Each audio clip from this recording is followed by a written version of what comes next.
Welcome. You've arrived at a space to slow down, breathe, and reflect. Here, we revisit the stories of the Bible, told gently, with care and depth. These aren't just ancient texts, but moments that shaped lives, guided faith, and still speak to the human heart today. Whether you're winding down for the night, taking a quiet moment in your day, or simply curious about the lives behind the scriptures, I'm grateful you're here. Feel free to share where you're listening from, your city, your country, and the time of day. It's always powerful to see how the Word of God connects people across time and place. If these quiet reflections on Scripture bring you peace or help you draw closer to the stories of faith, consider subscribing. There are many more moments to walk through together, slowly, honestly, and with purpose. Picture this. You're a young woman in ancient Israel, around 15 years old, and your father just announced he's found you a husband. You've never met this guy. You've barely even seen him from a distance at the market. But congratulations, you're getting married in 3 months, whether you like it or not. Welcome to biblical dating, where swiping right meant your dad literally pointing at someone and saying that one. Now, before we dive into this absolute madness, let me just say that everything you think you know about romance in ancient times is probably wrong. We're talking about a world where the phrase love at first sight didn't exist because you weren't allowed to make eye contact with the opposite sex without a chaperone present. A world where sliding into someone's DMs meant literally sliding a clay tablet under their tent flap, and even that could get you stoned to death. So, buckle up, because we're about to explore a time when dating apps were called arranged marriages, pickup lines were delivered by your parents, and ghosting someone meant they'd probably been eaten by actual lions in the wilderness. Let's start with the most mind-blowing part. There was no dating. None. Zero. The concept didn't exist. You know that butterflies in your stomach, getting to know someone phase we call dating? Yeah, that happened after the wedding, if at all. It was like playing relationship roulette, except the stakes were your entire life, and the wheel was spun by your father, who may or may not have had your best interests at heart. Instead of dating, they had something called betrothal, which was basically like being engaged, but with way more legal complications and significantly less say in the matter. Imagine signing a contract for a car you've never seen, test-driven, or even had described to you in detail. Except instead of a car, it's a human being you're supposed to love, honor, and make babies with for the rest of your natural life. The whole process started when you were basically still playing with dolls. Well, if dolls had existed back then, which they didn't, so let's say playing with rocks shaped like people. Fathers would start scoping out potential matches for their daughters when the girls were as young as 12 or 13. And by scoping out, I mean having intense negotiations that involved livestock, property, and occasionally the political future of entire tribes. These weren't casual conversations either. Picture your dad sitting down with another man's dad and saying, "So, I've got this daughter. She's got all her teeth, can weave a decent basket, and only occasionally talks back. What have you got?" Meanwhile, you're sitting in the women's quarters, probably learning how to grind grain or something equally thrilling, completely unaware that your entire future is being bartered over like a prize goat. The negotiation process was elaborate and could take months. They had to agree on the bride price, which was basically what the groom's family paid to the bride's family. Think of it as the world's most expensive and permanent rental agreement. The amount varied depending on factors like the girl's beauty, her family's social status, and whether she came with useful skills like being able to spin wool without setting herself on fire. Some bride prices were absolutely insane. We're talking entire flocks of sheep, vast amounts of silver, or in King David's case, when he wanted to marry Saul's daughter, 200 Philistine foreskins. Yes, you read that right. David had to go out and collect foreskins like some kind of ancient serial killer to prove he was worthy of marriage. Imagine explaining that to your future father-in-law today. Sir, I'd like to marry your daughter, and I've brought you this bag of… Well, you don't want to know, but here's where it gets really wild. The bride and groom often didn't meet until the wedding day, and even then, the bride would be heavily veiled, so the groom might not even see her face until after the ceremony was complete. Talk about buying a pig in a poke. There are stories of men discovering they'd married the wrong sister because of mix-ups involving veils and identical wedding outfits. Jacob famously worked 7 years to marry Rachel, only to wake up the morning after his wedding to find he'd been given her older sister Leah instead. His father-in-law basically pulled the ultimate bait and switch, and Jacob had to work another 7 years to get the woman he actually wanted. The wedding ceremonies themselves were absolutely bonkers by today's standards. They could last for days, sometimes up to a week, with the entire community involved. Imagine a wedding that goes on longer than most people's vacations, where everyone in town is invited and expected to participate in the festivities. The groom would arrive at the bride's house with a procession that included musicians, dancers, and basically anyone who wanted to join the party. But here's the thing that would absolutely blow your mind.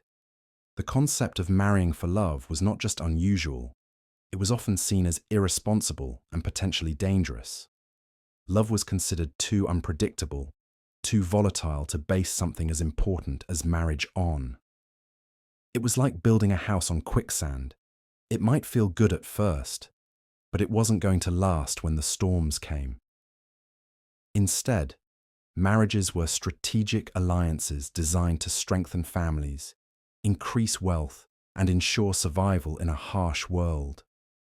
Love, if it developed, was considered a bonus, not a requirement. It was expected to grow over time through shared experiences, mutual respect, and the bond of creating a family together. Kind of like how you might eventually become fond of a roommate you initially couldn't stand, except with way more legal and social obligations. The age gaps in these marriages would make you absolutely lose your mind. It wasn't uncommon for a 30-year-old man to marry a 14-year-old girl, and nobody batted an eye. In fact, it was often preferred because younger wives were considered more malleable and easier to train in their husband's ways. The phrase "robbing the cradle" didn't exist because cradle robbing was basically the standard operating procedure. Women were expected to be virgins at marriage, and there were actual tests to verify this. If a bride couldn't prove her virginity on her wedding night, she could be stoned to death. Meanwhile, men were free to have sexual experiences before marriage with no consequences whatsoever. The double standard was so extreme it makes today's dating inequalities look like minor disagreements over who pays for dinner. But wait, it gets worse. If a man suspected his wife of adultery, there was a bizarre ritual involving what they called bitter water. The suspected adulteress would be brought to the priest, who would make her drink a concoction that supposedly would cause her belly to swell and her thigh to rot if she was guilty. It was like a medieval lie detector test, except instead of measuring your heart rate, it relied on magical poison water and divine intervention. The whole system was designed to ensure paternity certainty in a world without DNA tests. Men needed to know that the children they were raising and passing their inheritance to were actually their own biological offspring. Women's sexuality was strictly controlled not out of moral concerns, but out of economic necessity. A woman who had children with multiple men could throw entire inheritance lines into chaos. Divorce was possible, but heavily weighted in favor of men. A man could divorce his wife for reasons as trivial as burning his dinner or speaking disrespectfully to his mother. The process was as simple as saying, "I divorce you" 3 times and handing her a written document. Women, on the other hand, had virtually no grounds for divorce and were completely dependent on their male relatives if their marriages ended. If a woman was divorced or widowed, her options were extremely limited. She could return to her father's house in shame, potentially bringing dishonor to her entire family. She could try to survive on her own, which was nearly impossible in a society that didn't allow women to own property or conduct business independently. Or she could enter into a levirate marriage, where she would marry her deceased husband's brother or closest male relative to continue the family line. The levirate marriage system was particularly strange by modern standards. If your husband died before giving you children, you were essentially passed down to his brother like a piece of inherited property. The brother was obligated to marry you and have children with you, and those children would be considered the offspring of your dead husband for inheritance purposes. It was like a primitive form of surrogacy mixed with social security, except infinitely more awkward at family gatherings. Polygamy was legal and practiced, especially among wealthy men who could afford multiple wives. Having many wives was a sign of prosperity and virility, like owning multiple sports cars today, except with way more interpersonal drama. King Solomon famously had 700 wives and 300 concubines, which sounds like the setup for the world's most complicated reality TV show. Imagine trying to remember all their names, let alone their birthdays and anniversaries. The daily reality of these marriages was often harsh and practical. Women were expected to bear children continuously from the time they reached puberty until menopause or death, whichever came first. Childbirth was extremely dangerous, and many women died in labor. Those who survived were often pregnant or nursing for most of their adult lives. Despite all this apparent bleakness, there were some surprisingly romantic elements hidden within the system. The Song of Solomon, one of the most sensual books in the Bible, celebrates passionate love between a man and woman in language so steamy that many religious scholars have spent centuries trying to explain it away as metaphor. The book describes lovers sneaking away for secret meetings, praising each other's physical beauty in terms that would make a romance novelist blush, and expressing desire so intense it borders on obsession. There were also protection mechanisms built into the system that, while far from perfect, did provide some security for women. The bride price meant that families had a financial incentive to ensure their daughters were treated well.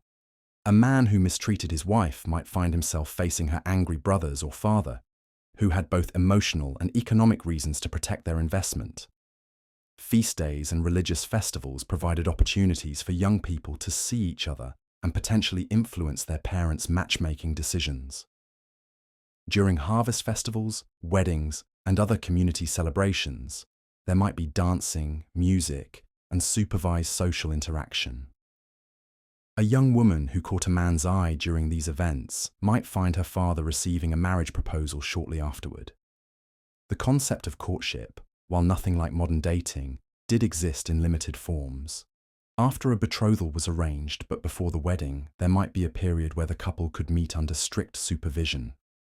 They might exchange gifts, share meals with their families present, and begin to get to know each other's personalities and preferences. Some couples did manage to fall in love within these constraints. The biblical story of Isaac and Rebekah describes how Isaac loved Rebekah and was comforted by her after his mother's death. Jacob's willingness to work 14 years to marry Rachel suggests genuine romantic attachment, even if the arrangement was ultimately made by their families. Religious law also provided some protections that seem almost progressive by ancient standards. If a man seduced an unmarried woman, he was required to marry her and could never divorce her. While this might seem like punishment for the woman, it actually ensured she wouldn't be left destitute and unmarriageable. A woman who had been raped was not considered damaged goods in the eyes of the law, though social attitudes might have been different. The biblical injunction for husbands to love their wives as their own bodies and to treat them with honor and respect was revolutionary for its time. While this doesn't excuse the patriarchal system, it did establish an ideal of marriage based on mutual care and consideration rather than mere ownership. Women in biblical times also had more agency than popular perception suggests. Strong female figures like Deborah, who served as both a judge and military leader, and Esther, who used her position as queen to save her people, show that women could wield significant influence when circumstances allowed. The Book of Proverbs describes the virtuous woman as someone who manages business affairs, invests in real estate, and provides for her household with wisdom and strength. The economic partnership aspect of biblical marriage was actually quite sophisticated. Husbands and wives worked together to manage households that were essentially small businesses. Women might oversee servants, manage food production and storage, create textiles for trade, and handle various commercial transactions. A successful marriage was one where both partners contributed their skills and labor to build family wealth and security. Even the seemingly harsh laws about adultery and sexual purity served practical purposes beyond moral regulation. In a world without reliable contraception or paternity testing, strict sexual boundaries helped prevent the social chaos that could result from uncertain parentage. The severe punishments, while brutal by modern standards, reflected how seriously these societies took the stability of the family unit as the foundation of social order. The biblical period also saw the development of romantic poetry and literature that celebrated love and desire in surprisingly modern terms. The Song of Solomon's female protagonist is portrayed as an active participant in romance, expressing her own desires and making her own choices about when and how to engage with her lover. She's not a passive object of male desire, but a woman with agency and voice. Looking at biblical dating practices through a modern lens, it's easy to focus on the restrictions and inequalities. But it's important to remember that these were survival strategies developed by people living in harsh, uncertain times. When your primary concerns were finding enough food to eat, protecting your family from raiders, and ensuring your genetic line continued, romantic compatibility might seem like a luxury you couldn't afford. The arranged marriage system, for all its flaws, did provide stability and support networks that helped people survive in a dangerous world. Extended families were crucial for economic survival, mutual defense, and caring for children and elderly relatives. A marriage that strengthened these family bonds could literally mean the difference between life and death during famines, wars, or natural disasters. Modern dating, with its emphasis on individual choice, romantic compatibility, and personal fulfillment, is a luxury that became possible only when societies developed enough wealth and stability to allow people to prioritize happiness over survival. The fact that we can choose our partners based on love rather than economic necessity is actually a remarkable achievement of human civilization. But perhaps there are some lessons we can learn from biblical relationship practices. The emphasis on commitment, family support, and building partnerships that could weather life's storms has value even in our modern context.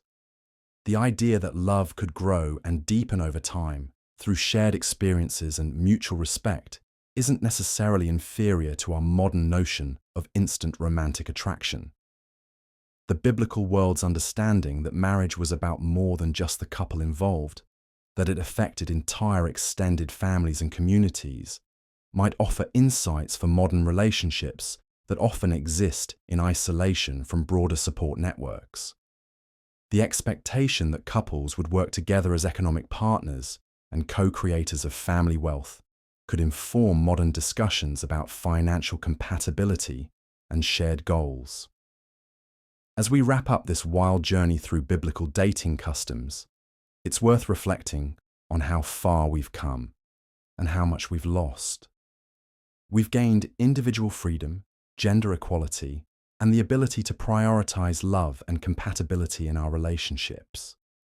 But we've also lost some of the community support, family involvement, and long-term commitment that characterized ancient marriages. Perhaps the ideal modern relationship combines the best of both worlds: the freedom to choose our partners based on love and compatibility, with the wisdom to build relationships that can provide stability, mutual support, and lasting commitment. We can appreciate the romantic ideals celebrated in the Song of Solomon, while rejecting the patriarchal structures that limited women's choices. We can value family involvement and community support without surrendering our individual agency. The next time you swipe through a dating app or stress about finding the one, remember that for most of human history, people didn't have these choices at all.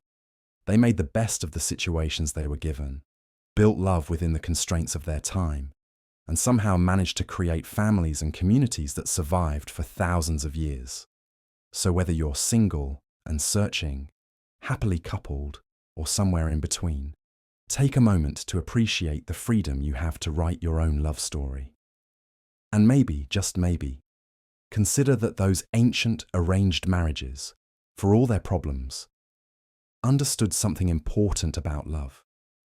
That it's not just a feeling but a choice you make every day to build a life with someone else. Sweet dreams, and may your romantic adventures be far less complicated than negotiating bride prices and collecting Philistine foreskins. What dating was like in biblical times, Part 2. While we've explored the practical realities of biblical courtship and marriage, there's another fascinating layer to uncover: the bizarre rituals, strange customs, and downright weird practices that would make modern dating apps look tame by comparison. Trust me, you thought ghosting was bad. Wait until you hear about some of these ancient romantic traditions.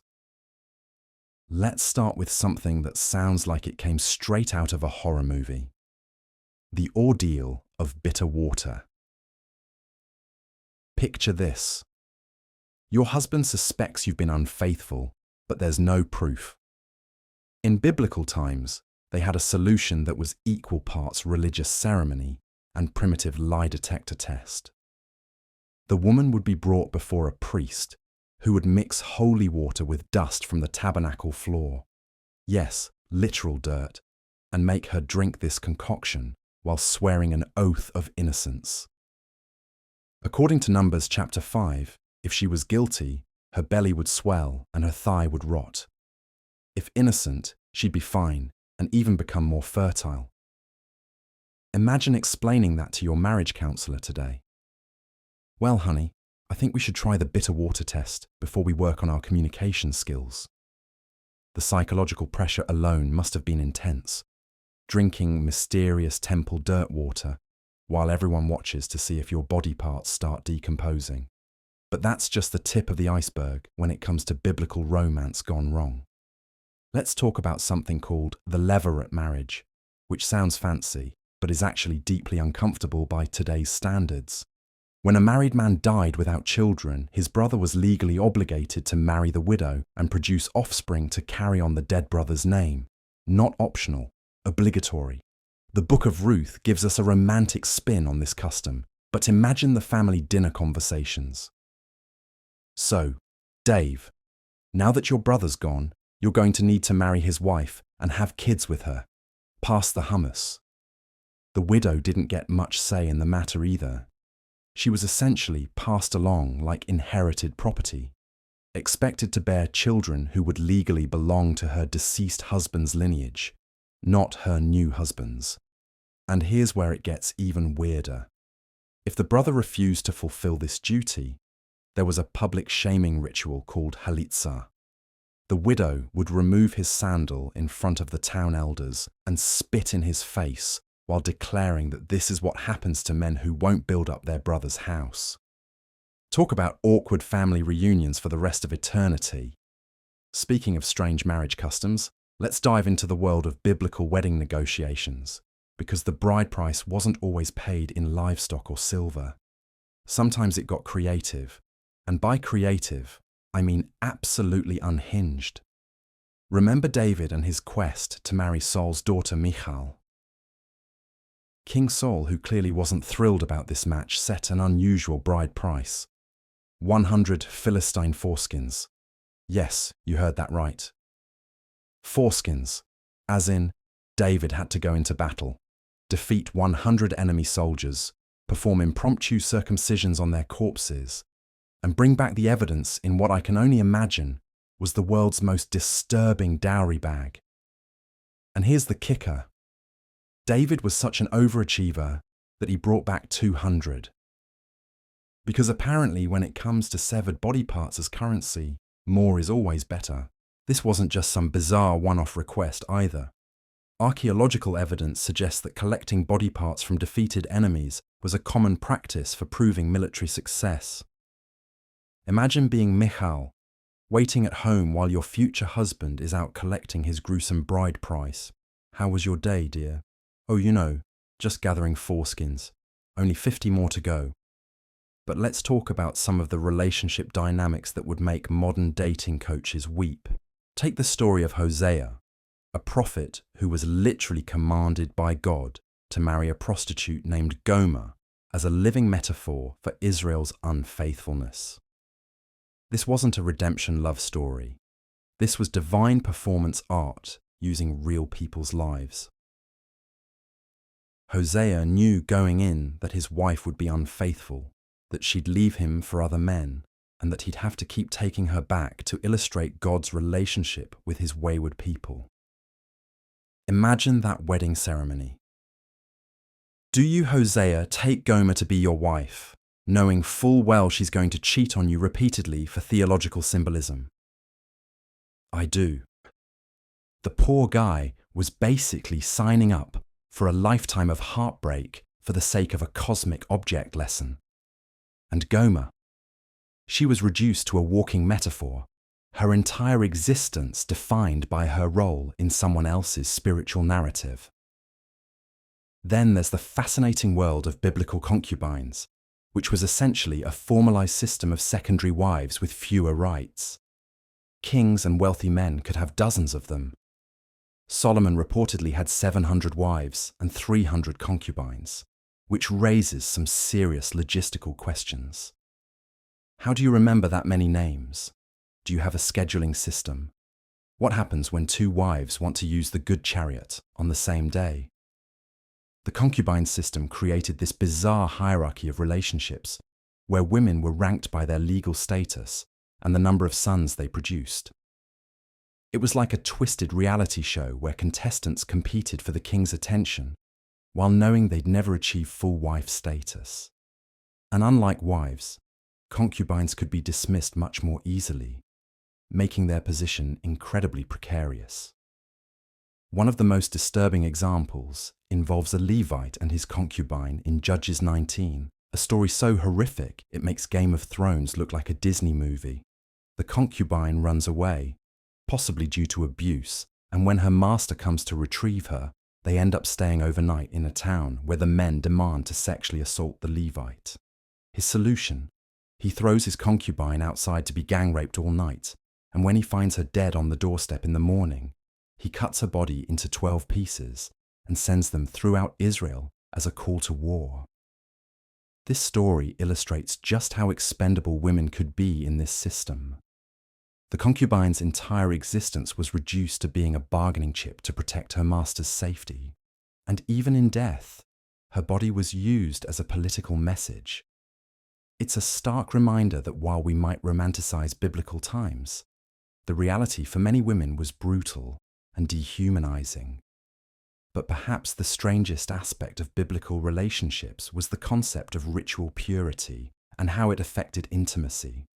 Women were considered unclean during menstruation and for a period after childbirth, during which time they couldn't be touched or even sit on the same furniture as others.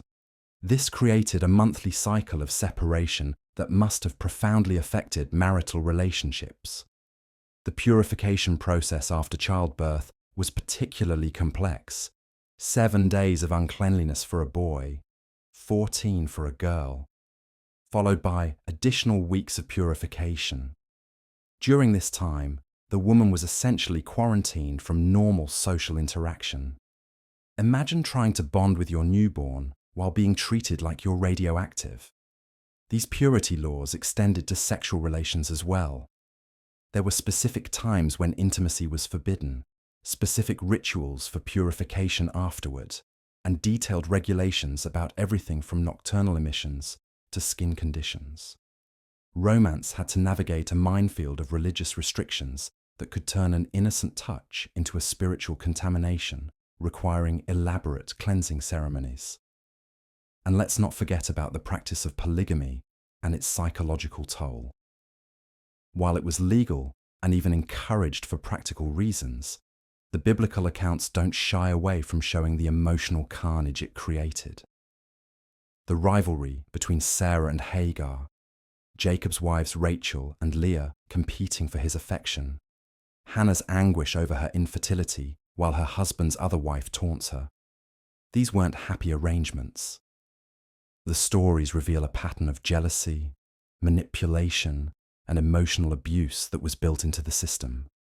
Women used their children as weapons against each other, withheld intimacy as punishment, and formed alliances to undermine their rivals. The men often seemed oblivious to the emotional warfare happening in their own households, or worse, they actively encouraged it to maintain control. Consider poor Leah, who was literally tricked into marriage when Jacob thought he was marrying her sister Rachel. She spent her entire marriage knowing she was the unwanted wife, desperately trying to earn her husband's love through childbearing, while he openly preferred her sister. The biblical text says, Jacob loved Rachel more than Leah, but he still had to fulfill his marital duties to both. Imagine being intimate with someone while knowing they're thinking about your sister the entire time. The system of biblical marriage and dating was designed around survival, lineage, and social stability rather than emotional fulfillment or personal choice. Women were essentially economic assets transferred between families, their value determined by their ability to produce male heirs and manage household resources. Love, when it happened, was considered a fortunate bonus rather than the foundation of the relationship. Yet despite all these harsh realities, the Bible does contain some surprisingly tender moments of genuine affection. Isaac's love for Rebekah, Jacob's willingness to work 14 years for Rachel, Boaz's kindness to Ruth. These glimpses of authentic care shine all the brighter against the backdrop of arranged marriages and transactional relationships. The Song of Solomon stands out as a celebration of romantic love that feels almost revolutionary in its biblical context. Here, we have explicit, sensual poetry, celebrating physical attraction and emotional intimacy between equals. The woman in the poem has agency, desire, and voice. She's not a passive recipient of male attention, but an active participant in the romantic relationship. But even this beautiful text was later interpreted by religious scholars as an allegory for God's relationship with his people, as if the idea of celebrating human romantic love was too scandalous to take at face value. The original meaning, two people crazy about each other and unashamed to express it, was buried under layers of theological interpretation. The truth is, biblical dating and marriage were products of their time, shaped by harsh realities of ancient life, where survival trumped sentiment and family lineage mattered more than personal happiness. Understanding these customs helps us appreciate both how far we've come in terms of recognizing individual autonomy and dignity, and how some of the fundamental human desires for love, companionship, and family remain constant across millennia. So the next time you're frustrated with modern dating, whether it's dealing with online profiles, mixed signals, or commitment issues, remember that at least you're not negotiating bride prices in severed body parts, competing with multiple wives for attention, or drinking dirt water to prove your faithfulness. Sometimes perspective is everything. The bizarre and often brutal realities of biblical relationships remind us that romance, marriage, and family structures are deeply influenced by the societies that create them. What seems normal in one era can appear shocking in another, and what we consider progressive today might seem quaint to future generations. The human heart's desire for love and connection remains constant, but the ways we pursue and express those desires are forever evolving. What dating was like in biblical times. Now that we've explored how marriage functioned in the ancient world, let's delve deeper into some of the more peculiar and fascinating aspects of biblical courtship that would make modern dating apps seem absolutely quaint by comparison.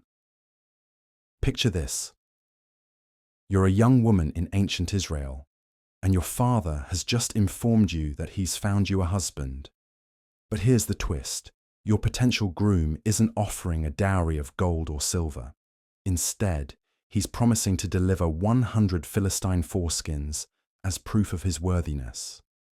This isn't some twisted fairy tale. This is exactly what King Saul demanded of David when the future king sought to marry his daughter Michal. Talk about setting the bar high for proving your devotion. This brings us to one of the most bizarre aspects of biblical courtship, the bride price, or mohar. While we might think of engagement rings as expensive today, biblical suitors had to get creative with their offerings. Jacob famously worked 7 years for Rachel's hand in marriage, only to be tricked into marrying her sister Leah first, then working another 7 years for his true love. 14 years of unpaid labor. Now that's what I call a long engagement. But Jacob's story reveals another fascinating element of biblical dating culture, the prevalence of polygamy among the wealthy and powerful. Having multiple wives wasn't just accepted, it was often seen as a sign of prosperity and divine blessing. King Solomon allegedly had 700 wives and 300 concubines, which raises some serious questions about how he managed to remember everyone's birthday. Imagine the logistics of Valentine's Day in that household. The polygamous lifestyle wasn't just about showing off wealth, though. It served practical purposes in a world where infant mortality was high and large families were essential for survival and prosperity. Women who couldn't bear children, like Sarah initially, would sometimes offer their servants as surrogate mothers, as we see with Hagar bearing Abraham's son Ishmael. These arrangements created complex family dynamics that would make modern blended families look simple by comparison. For ordinary people, courtship followed different patterns. Young people didn't swipe right on stone tablets. Instead, they relied on family connections and community gatherings. The well was a popular meeting spot, almost like the ancient equivalent of a coffee shop. It's where Abraham's servant found Rebekah for Isaac, and where Jacob first encountered Rachel. These weren't casual encounters, though. Every interaction was carefully observed and evaluated by the community, with matchmaking being a serious business involving extended family networks. One of the most striking differences from modern dating was the complete absence of privacy. The concept of a young couple spending time alone together was not just frowned upon, it was virtually unthinkable. Courtship happened under the watchful eyes of parents, siblings, and community members. The idea of getting to know someone, in the modern sense, simply didn't exist. Marriage was too important a transaction to be left to the whims of young hearts. This brings us to another fascinating aspect, the role of love in biblical marriages. While arranged marriages were the norm, this doesn't mean love was entirely absent.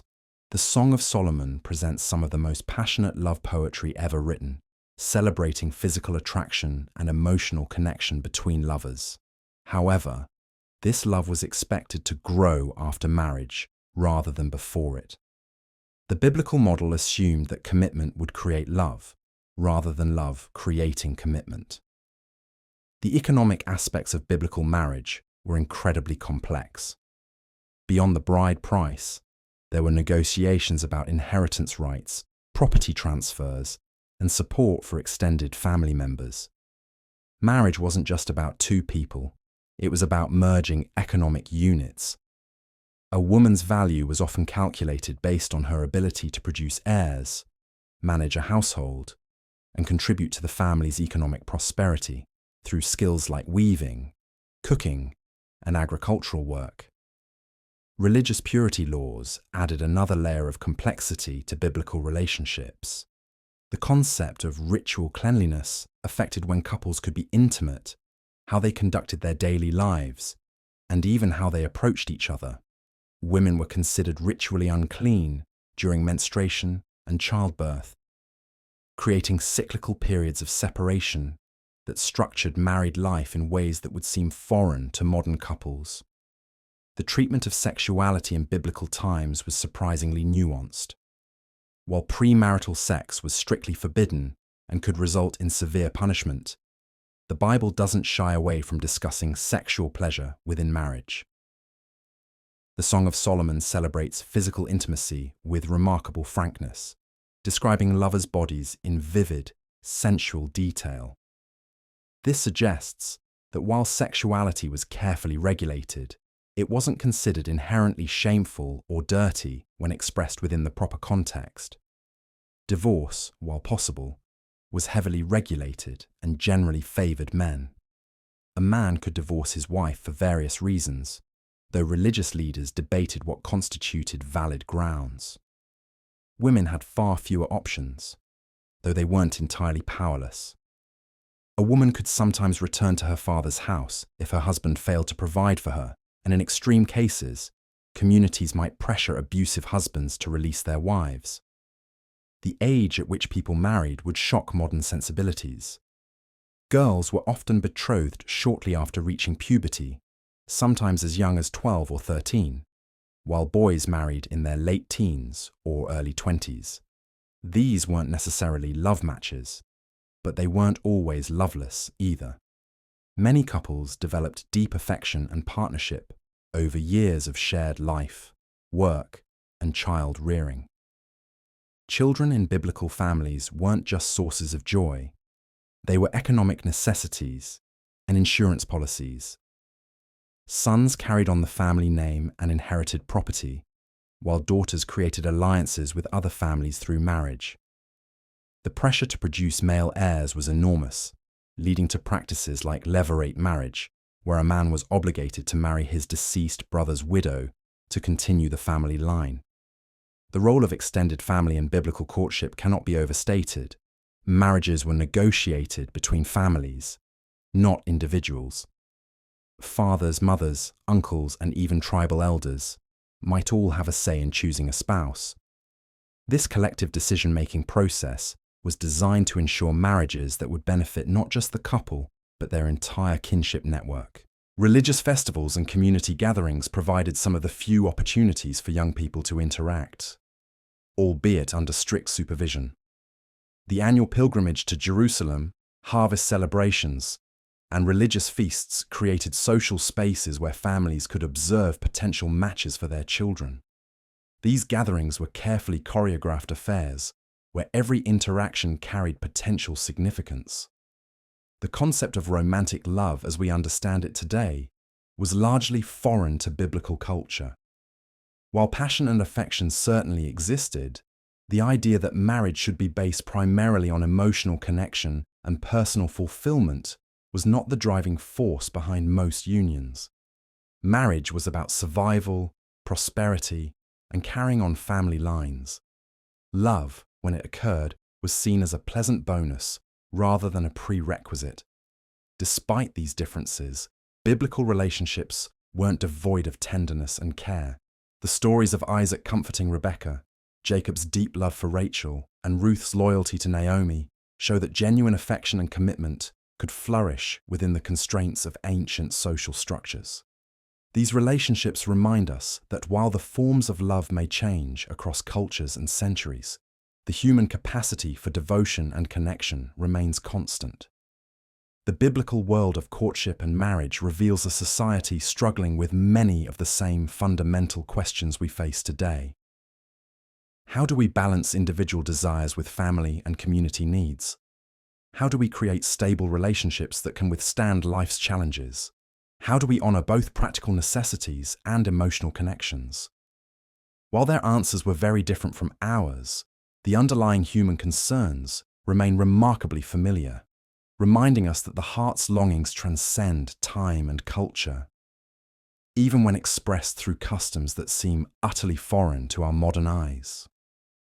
The medieval world was harsh, unforgiving, and deeply complex, particularly when it came to matters of love, marriage, and intimacy. As we continue our exploration of biblical dating customs, we must understand that the practices we've discussed didn't disappear overnight.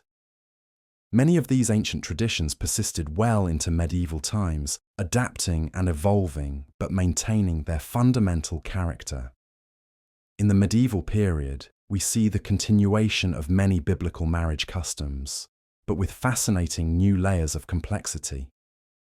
The arranged marriage system, which we explored in biblical times, remained the dominant practice throughout medieval Europe. Young women, often barely past childhood, found themselves betrothed to men they had never met, their futures decided by fathers and male relatives who viewed marriage primarily as a political and economic transaction.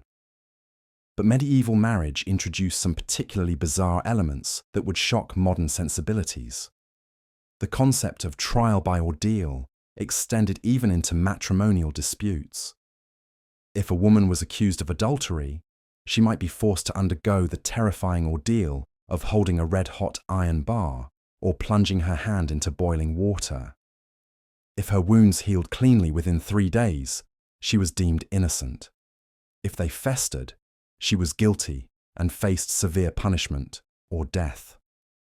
The medieval period also gave us the strange practice of bundling, a courtship ritual where young couples were allowed to spend the night together in the same bed, but fully clothed and often with a wooden board placed between them.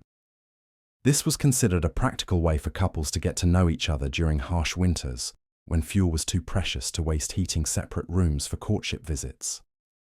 Perhaps even more bizarre was the medieval obsession with consummation witnesses.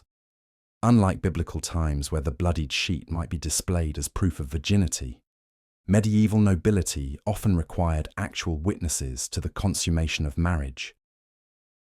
These witnesses, usually older women from both families, would wait outside the bridal chamber and sometimes even inspect the bedsheets afterward to ensure the marriage had been properly completed. The church's growing influence during medieval times created new complications around sexuality and marriage. The concept of spiritual marriage emerged, where some couples chose to remain celibate even after marriage, believing this brought them closer to God. These marriages were considered especially holy, but they created legal nightmares around inheritance and succession. Medieval canon law also introduced increasingly complex rules about who could marry whom. The degrees of kinship that prohibited marriage expanded far beyond biblical restrictions. By the 12th century, couples were forbidden from marrying if they were related within 7 degrees, meaning they couldn't share a great-great-great-great-great-grandfather.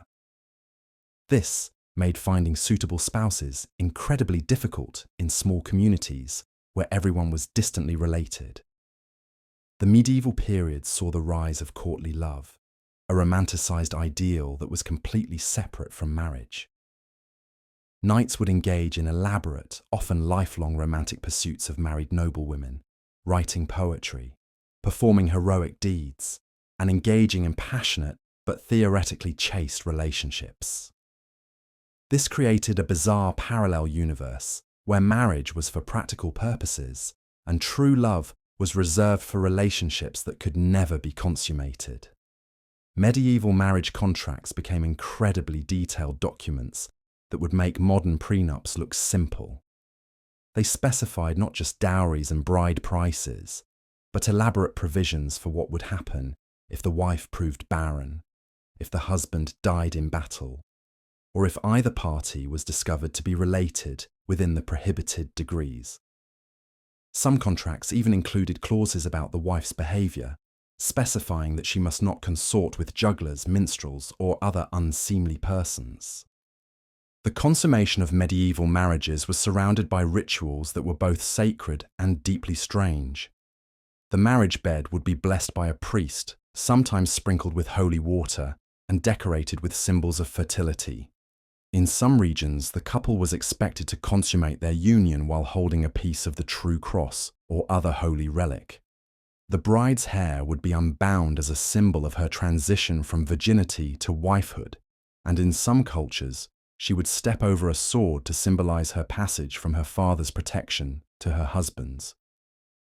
Medieval divorce was virtually impossible, but annulment was a thriving industry. Wealthy couples who wanted to end their marriages would hire canon lawyers to find grounds for annulment, usually claiming they were related within the prohibited degrees, that one party had been coerced, or that the marriage had never been properly consummated. The church courts that handled these cases became notorious for their corruption, with annulments often going to the highest bidder. The medieval period also introduced the concept of marriage by combat. If a woman's marriage was disputed, perhaps because there were competing claims about who she was betrothed to, the matter could be settled by having the rival suitors fight a duel. The winner would get the bride, regardless of her preferences. This practice was based on the belief that God would ensure victory for the righteous party. Perhaps most disturbing was the medieval practice of wife-selling.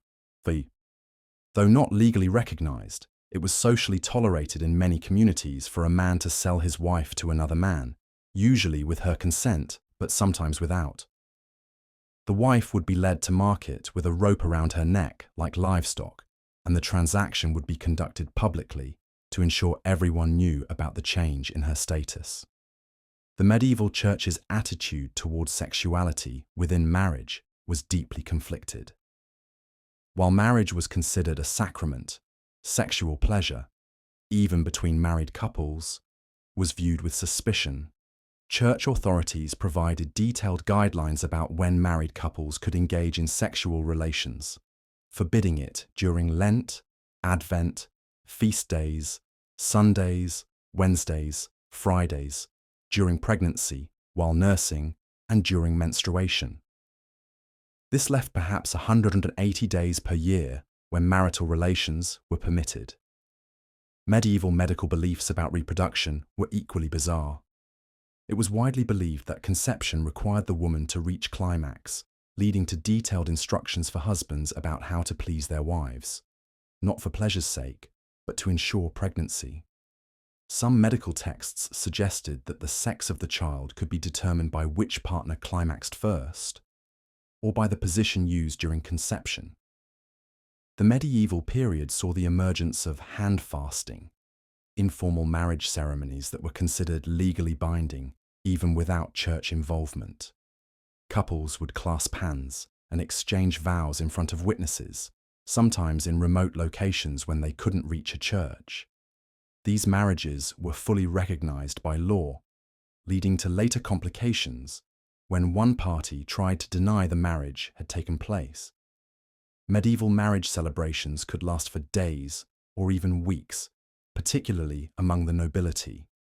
The festivities included elaborate tournaments, theatrical performances, and ceremonial bedding rituals where the entire wedding party would escort the couple to their marriage bed, sometimes staying to drink and celebrate until the couple finally consummated their union. The bride's clothing would be distributed among the guests as souvenirs, sometimes leaving her nearly naked by the end of the ceremony. The concept of romantic love, as we understand it today, was largely absent from medieval marriage. Love was expected to grow after marriage, not before. The idea that sexual attraction or emotional compatibility should influence the choice of spouse was considered not just impractical, but potentially dangerous. Marriage was too important to leave to the whims of emotion. Medieval widowhood created its own set of bizarre customs. A widow was expected to mourn for at least a year, during which she wore specific clothing, avoided certain foods, and could not remarry. However, she also gained a legal independence that married women never enjoyed. Some women became serial widows, marrying older men who were likely to die soon, then enjoying periods of freedom and wealth between marriages. The medieval period also saw the rise of spiritual incest as a concept. If a man stood as godfather to a woman's child, he was thereafter forbidden from marrying her, as this would constitute a spiritual relationship that made marriage inappropriate. This created complex webs of spiritual kinship that further complicated the already difficult task of finding suitable marriage partners. Perhaps most tellingly, medieval society developed an elaborate legal framework around the concept of marital rape, not to prevent it, but to define when it was legally acceptable. A husband's rights over his wife's body were considered absolute, but there were specific circumstances where even medieval law recognized that forcing sexual relations was inappropriate. As we trace the evolution from biblical to medieval marriage customs, we see how ancient practices adapted to new religious, legal, and social frameworks while maintaining their fundamental character as practical arrangements rather than romantic unions. The bizarre and often brutal realities of medieval marriage remind us just how recent our modern concepts of love, choice, and equality in relationships really are. These medieval marriage customs would persist in various forms for centuries, slowly giving way to more modern concepts of romantic love and personal choice.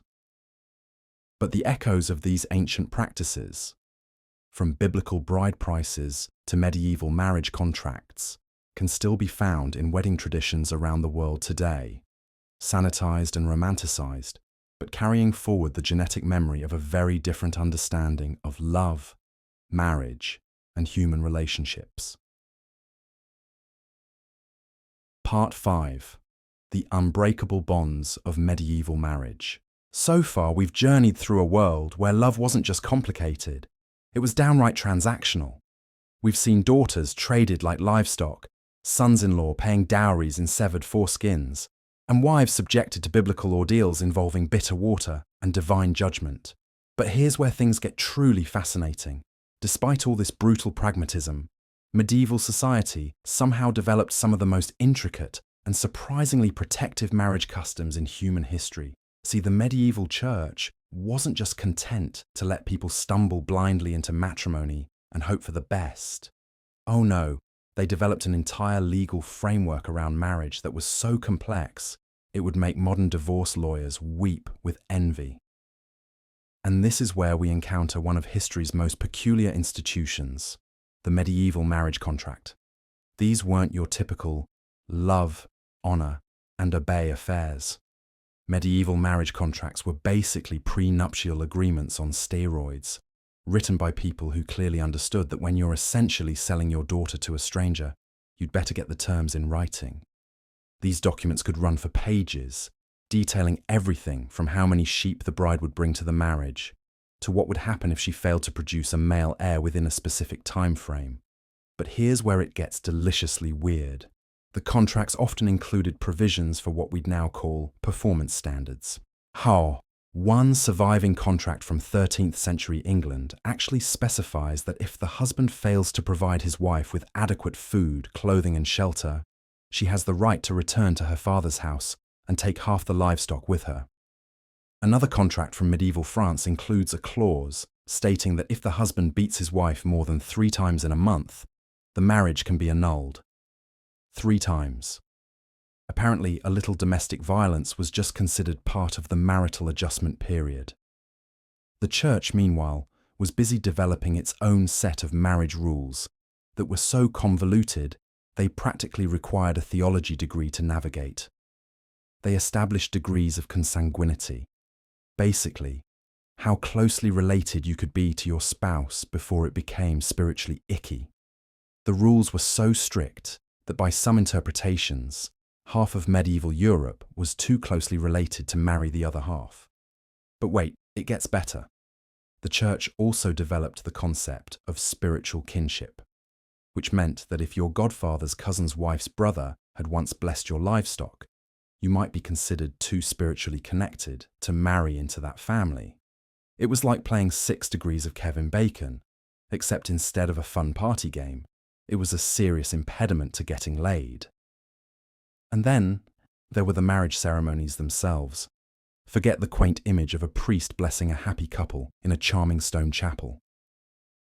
Medieval weddings were elaborate theatrical productions designed to make absolutely certain that everyone present understood exactly what was happening and who now owned whom. The ceremony often began at the church door, literally outside the building, where the couple would exchange vows in front of witnesses. This wasn't just tradition, it was legal necessity. Marriage was considered such a significant transfer of property and rights that it needed to be as public as possible. The bride's father would literally hand her over to the groom in a ceremony called giving away, which was less about sentiment and more about legal documentation of ownership transfer. Inside the church, things got even more elaborate. The couple would be blessed with holy water, incense, and enough ritual to make a modern wedding planner hyperventilate. But the real action happened during the wedding night, and this is where medieval customs reached peak weirdness. Enter the practice of bedding the bride, a charming tradition where the entire wedding party would escort the newlyweds to their bedroom, sometimes staying to witness the consummation. This wasn't medieval voyeurism, it was legal insurance. In a world where marriages could be annulled for non-consummation, having witnesses to confirm that the deed was done was considered essential documentation. Some regions took this even further with the practice of displaying the sheets, exactly what it sounds like. The bloodied bed sheets would be shown to witnesses the morning after the wedding as proof of the bride's virginity and the marriage's consummation. Imagine explaining that particular wedding tradition to modern couples. But perhaps the most fascinating aspect of medieval marriage was how it dealt with the inevitable reality that not all unions worked out. While divorce, as we know it, didn't exist, the church developed an elaborate system of annulments that was essentially divorce with extra steps and better legal terminology. Marriages could be annulled for impotence, and the church developed increasingly creative ways to test this. One method involved having the couple attempt consummation in front of witnesses, essentially court-ordered performance anxiety. Another involved examining the man's, shall we say, equipment by a panel of experts who would determine whether he was capable of fulfilling his marital duties. There were also annulments for spiritual incompatibility, which sounds lovely and progressive until you realize it usually meant the husband had decided he wanted to marry someone else and was looking for a loophole. The church, being practical about these matters, often went along with it, for the right price, of course. And then there were the truly bizarre grounds for annulment. Marriages could be dissolved if it was discovered that the couple had accidentally committed incest due to unknown family connections, if one party had been secretly ordained as a priest, or if either party had been coerced into the marriage through witchcraft. Yes, she put a spell on me was literally a legal defense for getting out of marriage. The church also recognized something called the impediment of crime, which meant that if you murdered your spouse's previous husband or wife to marry them, the marriage was invalid. Apparently, this was enough of a problem that they needed specific rules about it. But here's what's truly remarkable about all this medieval marriage madness. Despite the brutality, the weird rituals, and the complete absence of anything resembling modern romantic love, many of these marriages actually worked. Not in the sense that they were happy, happiness wasn't really the point, but in the sense that they created stable family units that could survive in an incredibly harsh world. The elaborate contracts and ceremonies weren't just bureaucratic nonsense, they were survival mechanisms.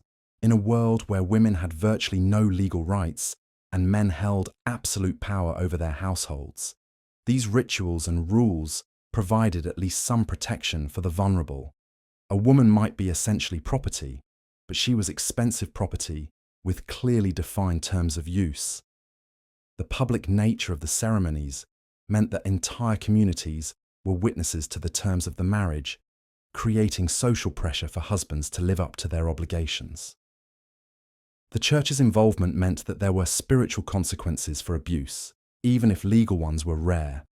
And the elaborate annulment procedures meant that there was at least some escape hatch for marriages that became truly unbearable. Medieval people weren't stupid. They understood that forcing two strangers to live together in intimate proximity for decades was a recipe for disaster without some serious structural support. So they built that support into the very fabric of the marriage institution, creating a system that was simultaneously oppressive and protective, brutal and surprisingly sophisticated. The result was marriages that were less about love and more about survival, less about personal fulfillment and more about social stability. But in a world where personal fulfillment was a luxury most people couldn't afford, these marriages served their purpose. They created alliances, preserved bloodlines, transferred wealth, and somehow managed to produce enough affection and cooperation to keep civilization stumbling forward. And perhaps most remarkably, they laid the groundwork for our modern understanding of marriage as a legal and social institution. Those medieval contracts with their detailed provisions for property rights, child custody, and spousal obligations. They're the direct ancestors of modern prenuptial agreements. Those church ceremonies with their emphasis on public vows and community witness. They established marriage as a social institution rather than just a private arrangement. Even the church's elaborate rules about who could marry whom evolved into our modern understanding of consent, age of majority, and prohibited relationships. The medieval world might have been brutal, but it wasn't chaotic. It was building the legal and social frameworks that would eventually evolve into something recognizable as modern marriage. So the next time you're at a wedding, watching a couple exchange vows in front of their friends and family, remember that you're witnessing the end result of centuries of evolution from a world where marriage was a business transaction involving livestock, where consummation required witnesses, and where till death do us part was less a romantic promise and more a practical acknowledgement that divorce wasn't really an option. Those medieval couples, standing at the church door while their fathers negotiated the final terms of the bride's transfer, probably couldn't have imagined a world where people married for love, where women could own property, or where couples could divorce without requiring papal intervention. But their elaborate, bizarre, and often brutal marriage customs were the foundation that made our modern romantic ideals possible. It's a reminder that even the most oppressive systems can contain the seeds of their own transformation, and that human ingenuity has a way of finding hope and even tenderness in the most unlikely circumstances. After all, if medieval people could find ways to build loving relationships within marriages arranged by their parents and witnessed by half the village, perhaps there's hope for the rest of us too.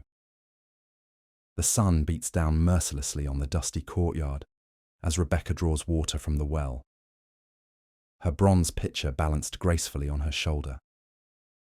She has no idea that this ordinary afternoon will change her life forever. A stranger approaches, his camels laden with goods, and asks for a drink. What happens next isn't a chance encounter or a romantic meet cute. It's a carefully orchestrated business transaction that will bind two families together across generations. Welcome back to our journey through biblical romance, where love stories unfold not in coffee shops or dating apps, but in ancient customs so bizarre and calculated they'd make modern matchmakers blush. We've already explored the shocking realities of bride prices, polygamy, and arranged marriages. Now we're diving into something even more fascinating. The intricate web of family politics, divine intervention, and yes, occasionally genuine affection that shaped how people found their life partners in the ancient world. Because here's what's truly remarkable about biblical dating. It wasn't just about two people falling in love. It was about tribes merging, bloodlines continuing, property changing hands, and sometimes the very survival of entire communities hanging in the balance. Every wedding was a treaty. Every betrothal was a business deal. And every love story carried the weight of generations. Take Isaac and Rebekah's story. which reads like an ancient spy thriller mixed with a marriage broker's handbook. Abraham, now ancient and wealthy, calls his most trusted servant and makes him swear an oath so serious it involves placing a hand under his thigh, a euphemism for touching his genitals, the most sacred part, because that's where future generations would come from. The mission? Find a wife for Isaac from Abraham's homeland, not from the local Canaanite women who worship different gods. This servant, traditionally identified as Eliezer, sets off on what amounts to a medieval dating show crossed with a diplomatic mission. He loads up 10 camels with treasures, gold jewelry, silver bracelets, expensive fabrics, and exotic goods that would announce his master's wealth from miles away. This isn't subtle. This is the ancient equivalent of pulling up in a fleet of Lamborghinis. But here's where it gets interesting. Eliezer doesn't just arrive and start interviewing potential brides. He devises a test so specific it sounds like he's trying to game a reality show. He prays for a sign. The right woman will not only give him water when he asks, but will voluntarily offer to water all 10 of his camels. Do you know how much water 10 thirsty camels drink? We're talking about hours of hauling water from a well. This isn't just kindness, it's demonstrating the kind of work ethic and generous spirit that would make someone a suitable partner for Isaac. Rebecca passes this test so perfectly, it's almost supernatural. She not only offers water to Eliezer, but immediately volunteers to water every single camel until they're satisfied. The text says she quickly emptied her jar into the trough and ran again to the well to draw water, and she drew for all his camels. This isn't a casual gesture. This is back-breaking labor performed with enthusiasm for a complete stranger. Before she's even finished this marathon water hauling session, Eliezer is already pulling out the jewelry. He gives her a gold nose ring weighing half a shekel and 2 gold bracelets weighing 10 shekels. That's thousands of dollars worth of precious metal in today's money, and he's handing it over to a woman whose name he doesn't even know yet. Only after she's wearing his gifts does he ask the crucial question, "Whose daughter are you? And is there room in your father's house for us to spend the night?" When Rebecca reveals she's the granddaughter of Abraham's brother Nahor, Eliezer literally falls to the ground in worship. The cosmic implications hit him immediately. This isn't coincidence, it's divine intervention. God has led him directly to Abraham's extended family, ensuring the bloodline stays pure, and the covenant promises continue through the right genetic line. But the real negotiations are just beginning.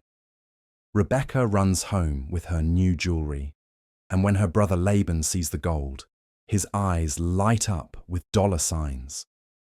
The text specifically mentions that Laban's enthusiasm kicks into high gear after he sees the nose ring and bracelets. This guy knows expensive jewelry when he sees it, and he's already calculating the bride price. What follows is one of the most detailed negotiation scenes in the entire Bible. Eliezer doesn't just ask for Rebecca's hand. He tells the complete story of Abraham's wealth, Isaac's inheritance, his prayer at the well, and God's obvious blessing on this match. He's not just proposing marriage. He's presenting a business proposal with spiritual guarantees and financial backing that would make any ancient father's mouth water. Then comes the moment that's absolutely revolutionary for its time. After all the men have agreed to the arrangement, someone actually asks Rebecca what she wants. "Will you go with this man?" they ask her. And she says yes. In a world where women were typically traded like livestock, Rebecca gets a choice. It's brief, it's limited, but it's there. Her departure from home reads like a royal procession. She brings her nurse, her maids, and probably a substantial dowry of her own. When she first sees Isaac in the distance, she modestly covers herself with a veil, not out of shame, but as a symbol of her transition from daughter to wife, from one family's protection to another's. The text says Isaac brought her into his mother Sarah's tent, and he loved her. After all the business arrangements and family politics, After the divine signs and the bride price negotiations, we get this simple, beautiful statement: he loved her, and she comforted him after his mother's death. In a marriage that began as a strategic alliance between cousins, genuine affection bloomed. But let's not romanticize this too much. The power dynamics were still wildly unequal. Rebekah may have had a choice, but it was essentially between marrying Isaac or remaining unmarried in her father's house forever, because turning down such an advantageous match would have made her unmarriageable to anyone else. Her yes was given under enormous family and social pressure, and the wealth disparity was staggering. Isaac was inheriting everything Abraham owned: flocks, herds, silver, gold, servants, and land. Rebekah was beautiful and came from good family stock, but she was essentially being purchased to produce the next generation of Abraham's lineage. The love that developed between them was real, but it grew within a system that treated women as valuable breeding stock for continuing family lines. This story also reveals how marriage negotiations could take weeks or months. Eliezer doesn't just grab Rebekah and leave. He stays for days, eating with her family, cementing relationships, and probably finalizing details about ongoing trade agreements and mutual protection pacts. This marriage isn't just joining two people, it's creating a permanent alliance between Abraham's branch of the family and Nahor's descendants. The religious element adds another layer of complexity.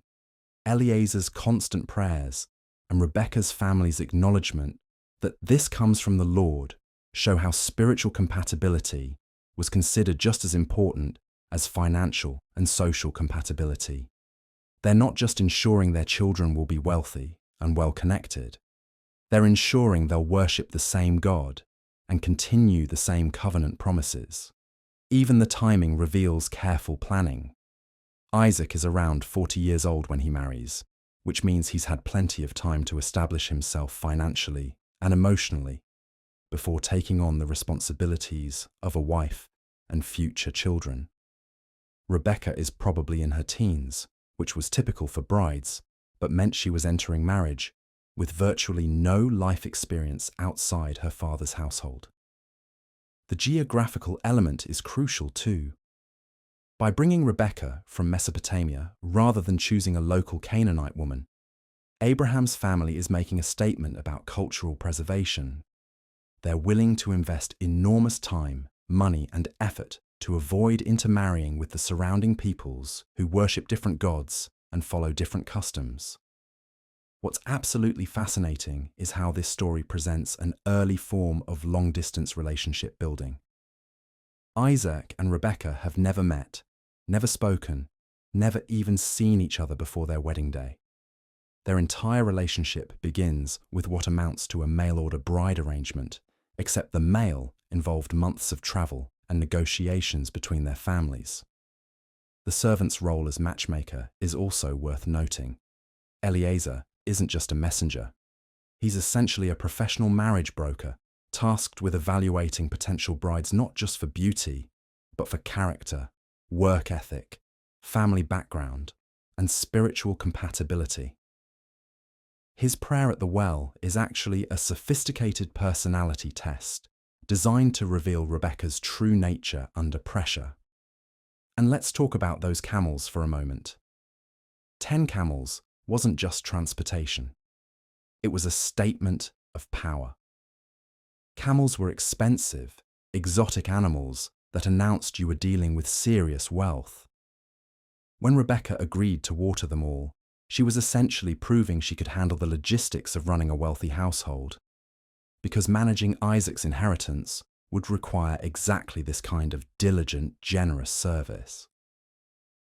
The jewelry given to Rebekah before any agreements were finalized shows how confident Eliezer was in God's guidance, but it also reveals the economic reality of bride negotiations. Once a woman was marked as a potential bride with expensive gifts, backing out of the arrangement would be financially and socially devastating for both families. Those golden bracelets were essentially a down payment that made the engagement almost irrevocable, The speed of the courtship is breathtaking by our standards. Eliezer arrives, conducts his test, identifies his bride, negotiates with her family, and has her packed and ready to leave within a matter of days. There's no extended dating period, no getting to know you phase, no trial run. Once God's will is confirmed and the families agree, the marriage machinery moves with ruthless efficiency.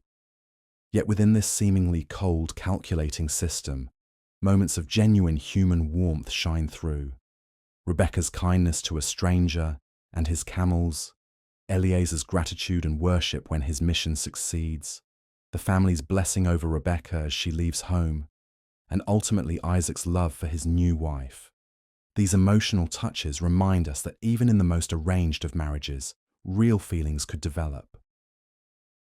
The story of Isaac and Rebekah gives us a window into how biblical dating actually worked for the wealthy and well-connected.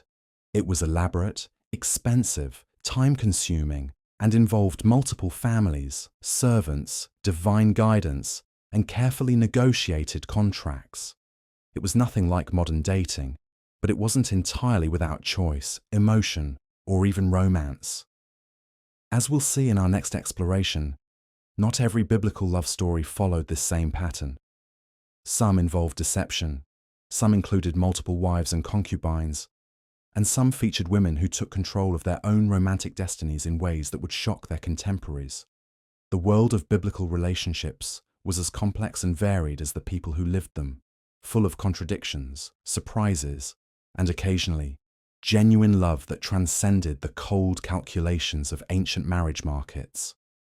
Human hearts, it seems, have always found ways to bloom, even in the most unlikely soil.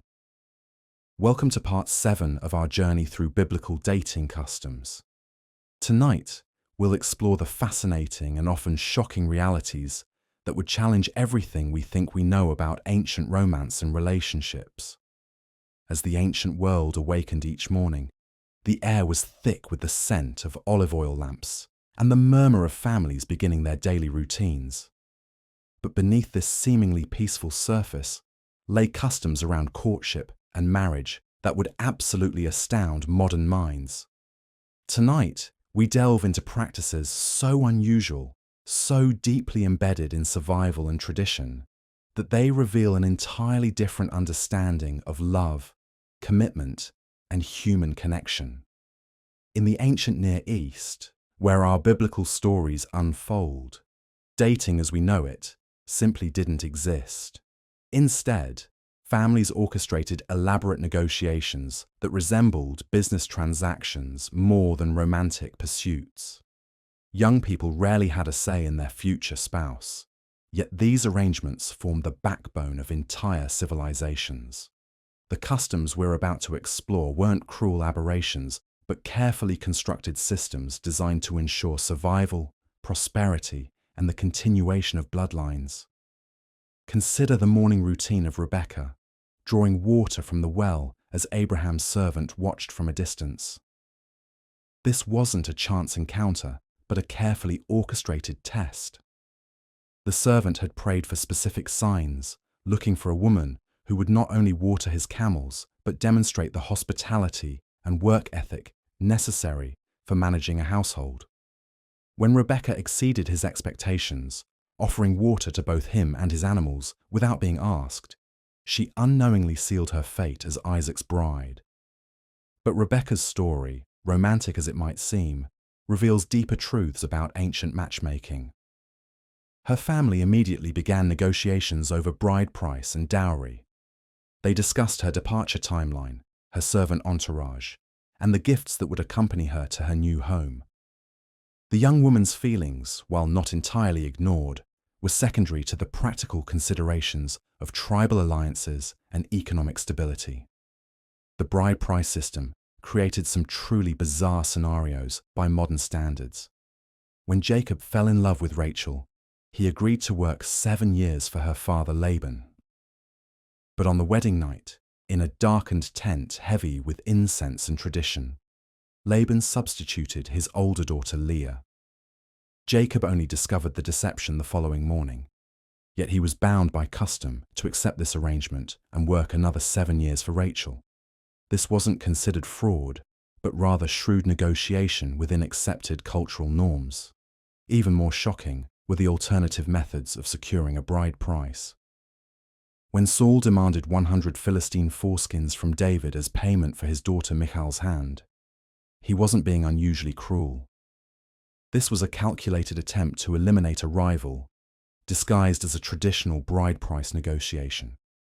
That David delivered 200 foreskins demonstrated not only his military prowess, but his determination to marry above his station. The wedding ceremonies themselves involved customs that would seem invasive and public by today's standards. The bride was often veiled so completely that, as Jacob's story illustrates, even the groom might not see her face until after the ceremony. Wedding festivities could last an entire week, during which the community essentially chaperoned the couple's first intimate moments. The morning after the wedding night, bloodied bedsheets were sometimes displayed as proof of the bride's virginity, with the woman's future standing in the community hanging on this public verification. These customs weren't merely patriarchal oppression, though they certainly reinforced male authority. They served practical purposes in societies where a woman's economic security depended entirely on her reputation and her husband's family's acceptance. A woman whose virtue was questioned could face destitution or death. The elaborate verification rituals, however invasive, provided legal protection for women whose honor was challenged. The concept of romantic love, while not absent from biblical accounts, operated within very different parameters. The Song of Solomon celebrates passionate love with imagery so sensual that many religious scholars have interpreted it as allegory. Yet even this celebration of desire takes place within the framework of exclusive commitment. The lovers in Solomon's song don't date casually or explore multiple relationships. Their passion burns within the expectation of permanent union. Levirate marriage customs created even more complex scenarios. When a married man died without producing an heir, his brother was obligated to marry the widow and produce children who would legally belong to the deceased brother's lineage. This system protected widows from destitution while ensuring family names and property rights continued through generations. But it also meant that romantic feelings were often irrelevant to marriage arrangements. Tamar's story illustrates how far families would go to preserve lineage. When her husband died childless, she was promised to his younger brother. When that brother also died, she was promised to the youngest brother, still a child. Years passed with no fulfillment of this promise, leaving Tamar in limbo. In desperation, she disguised herself as a prostitute and seduced her father-in-law Judah, becoming pregnant with twins who would carry on the family line. Rather than condemning her actions, Judah acknowledged that she was more righteous than he was for fulfilling her duty to preserve the lineage. The institution of concubinage further complicates our understanding of biblical relationships. Wealthy men often maintain multiple wives and concubines, creating households that function like small kingdoms. Abraham had his wife Sarah and his concubine Hagar. David accumulated wives and concubines throughout his reign. Solomon's legendary 700 wives and 300 concubines represented political alliances more than personal relationships, with each marriage cementing treaties and trade agreements. These arrangements created intricate family dynamics that would challenge modern soap opera writers. Jealousy between wives was common and expected. Sarah's treatment of Hagar reveals the emotional cost of polygamous arrangements. Hannah's rivalry with Peninnah in Samuel's birth narrative shows how women in these situations competed for their husband's attention and the security that came with producing male heirs. The economic realities underlying these relationships were stark and practical. Women were economic assets whose value was measured in their ability to produce children, manage households, and strengthen family alliances. A wife who couldn't bear children might encourage her husband to take a concubine or a second wife, as Sarah did with Hagar. This wasn't emotional generosity, but economic necessity in societies where children provided the only social security system. Yet within these seemingly harsh frameworks, genuine affection and partnership often developed. Isaac comforted himself with Rebekah after his mother's death, suggesting deep emotional connection. Jacob's willingness to work 14 years for Rachel indicates passionate love. Ruth's devotion to Naomi and her eventual marriage to Boaz show how relationships could transcend mere economic arrangement to become profound emotional bonds. The prophet Hosea's marriage to Gomer provides perhaps the most complex example of biblical relationship dynamics. Commanded by God to marry a woman described as promiscuous, Hosea's relationship becomes a living metaphor for God's relationship with unfaithful Israel.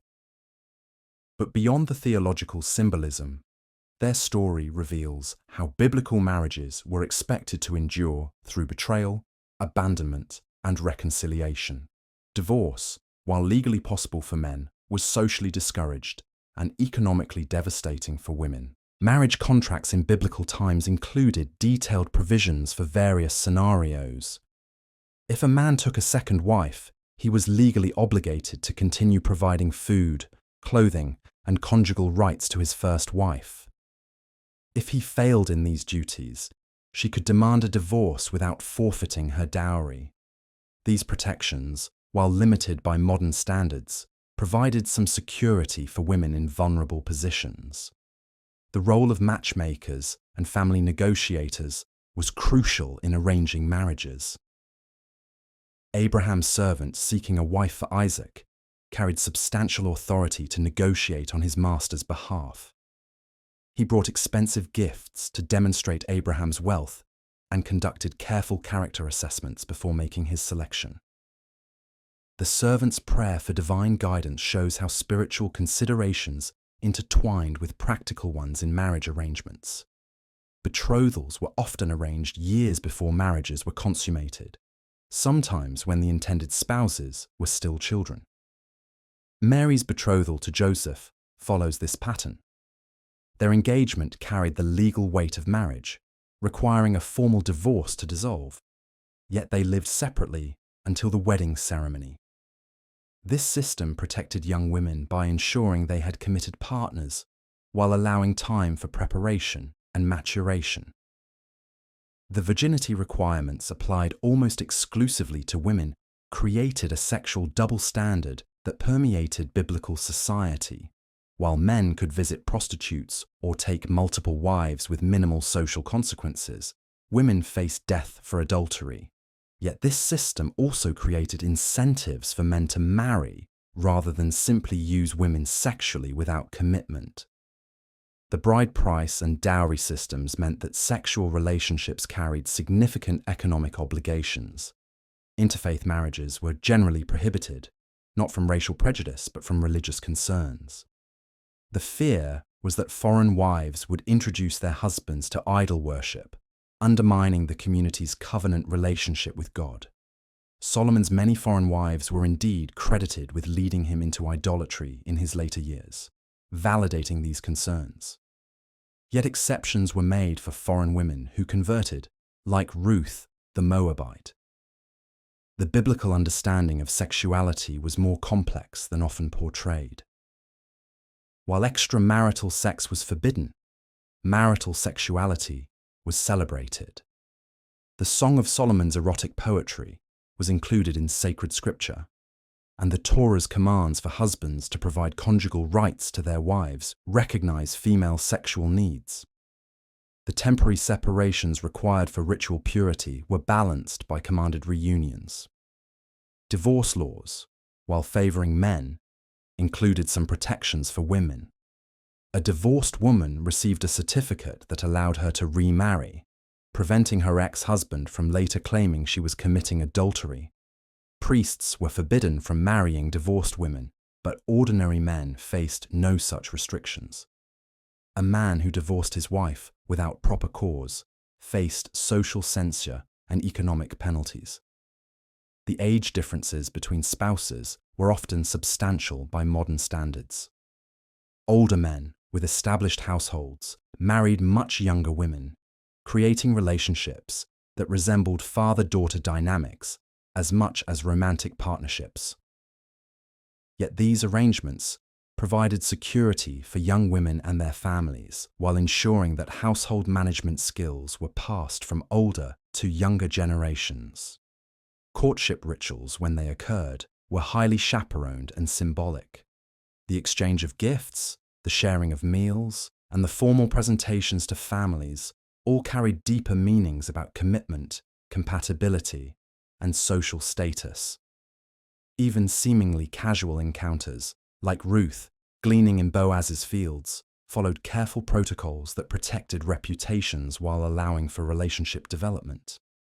The seasonal timing of weddings reflected agricultural realities. Most marriages took place after harvest seasons, when food was abundant and families could afford celebrations. The week-long festivities weren't mere indulgence, but crucial community bonding events that integrated new family members and strengthened social networks. As we conclude this exploration of biblical dating and marriage customs, we're struck by how different yet recognizable these ancient relationships remain.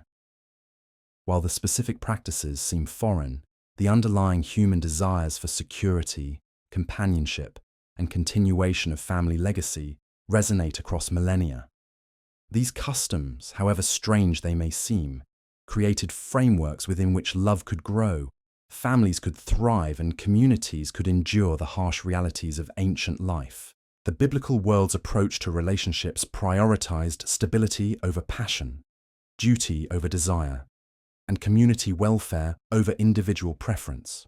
Yet, within these constraints, genuine affection flourished, passionate love found expression, and partnerships developed that sustained both individuals and societies through incredible challenges.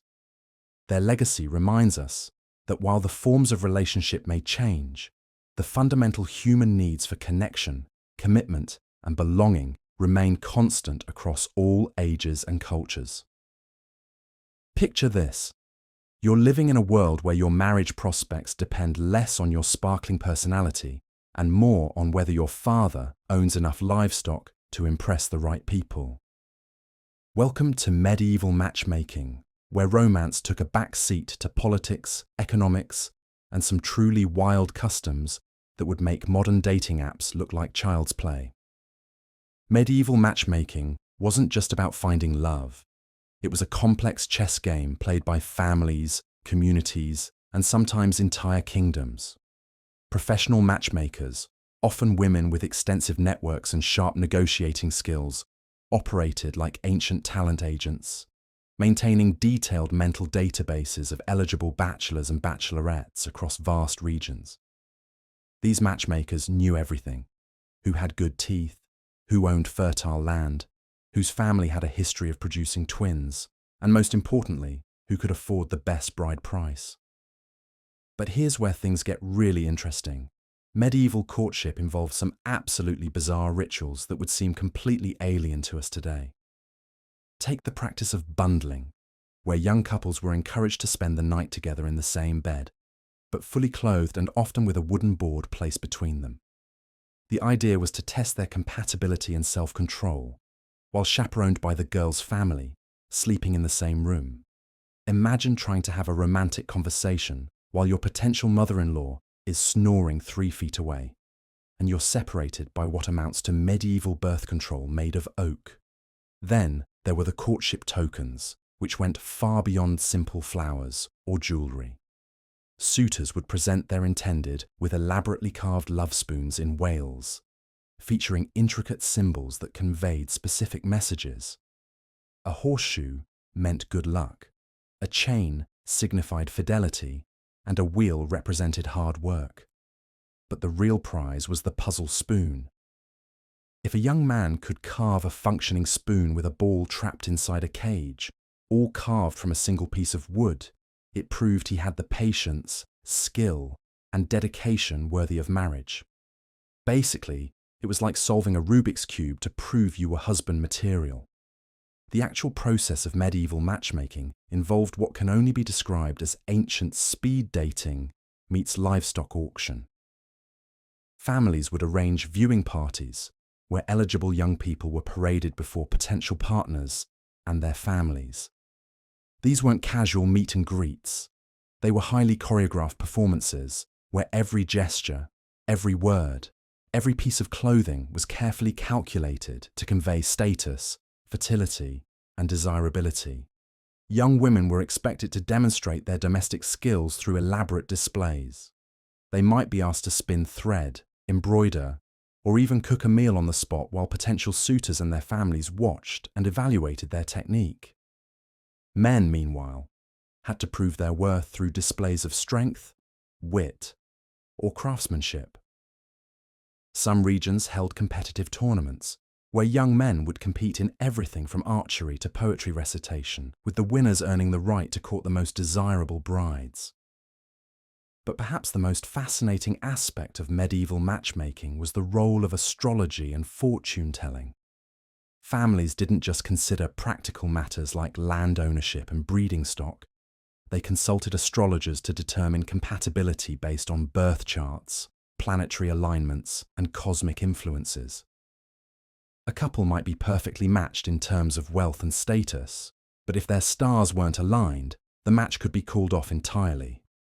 Medieval people took this stuff seriously, believing that marriages made under inauspicious celestial conditions were doomed to failure, infertility, or worse. The negotiation process itself was like a medieval version of high-stakes business merger talks. Professional negotiators, often priests or respected community elders, would spend weeks hammering out the details of marriage contracts. Everything was on the table. How many sheep, what quality of grain, which parcels of land, even specific items like iron cooking pots or embroidered bed linens. These negotiations could make or break entire family fortunes, and they were conducted with the seriousness of international treaties. One particularly bizarre custom involved the stocking-throwing ceremony, where unmarried wedding guests would throw the bride's stockings over their shoulders. Whoever the stocking landed on would supposedly be the next to marry. But here's the weird part. This often happened while the bride was still wearing the stockings, leading to some truly chaotic scenes as wedding guests literally tried to undress the bride in pursuit of marital fortune-telling. Medieval matchmakers also had to navigate the complex world of church approval and canonical law. The Catholic Church had very specific rules about who could marry whom, including prohibitions on marriages between people related within 7 degrees of kinship. This sounds reasonable until you realize that in small medieval communities, almost everyone was related to everyone else in some way. Matchmakers became expert genealogists, maintaining detailed family trees going back generations to ensure their proposed matches wouldn't run afoul of church law. The seasonal timing of matchmaking was crucial too. Spring was considered the ideal time for courtship negotiations because it symbolized new beginnings and fertility. Autumn was second choice because harvest time demonstrated a family's prosperity. Winter courtship was generally avoided because it was associated with death and barrenness, while summer was considered too passionate and likely to lead to hasty decisions that families would regret.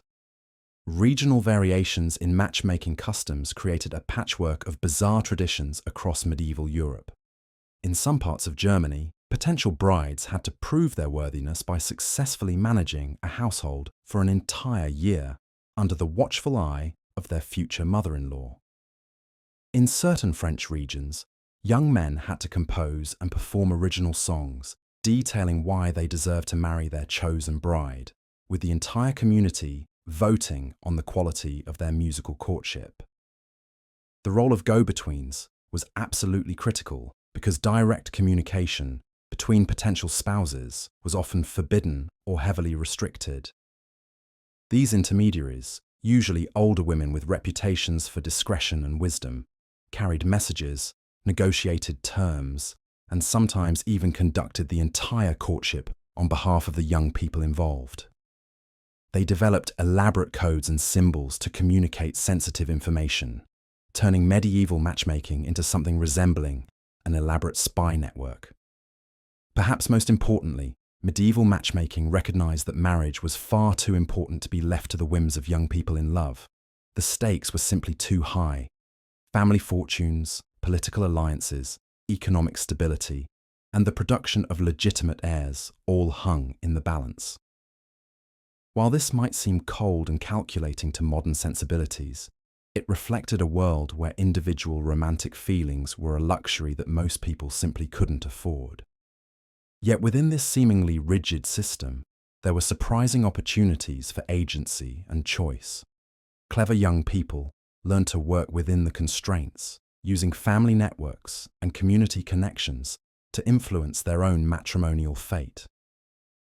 Some medieval love letters survive that show young people finding ways to express genuine affection and preference even within arranged marriage systems.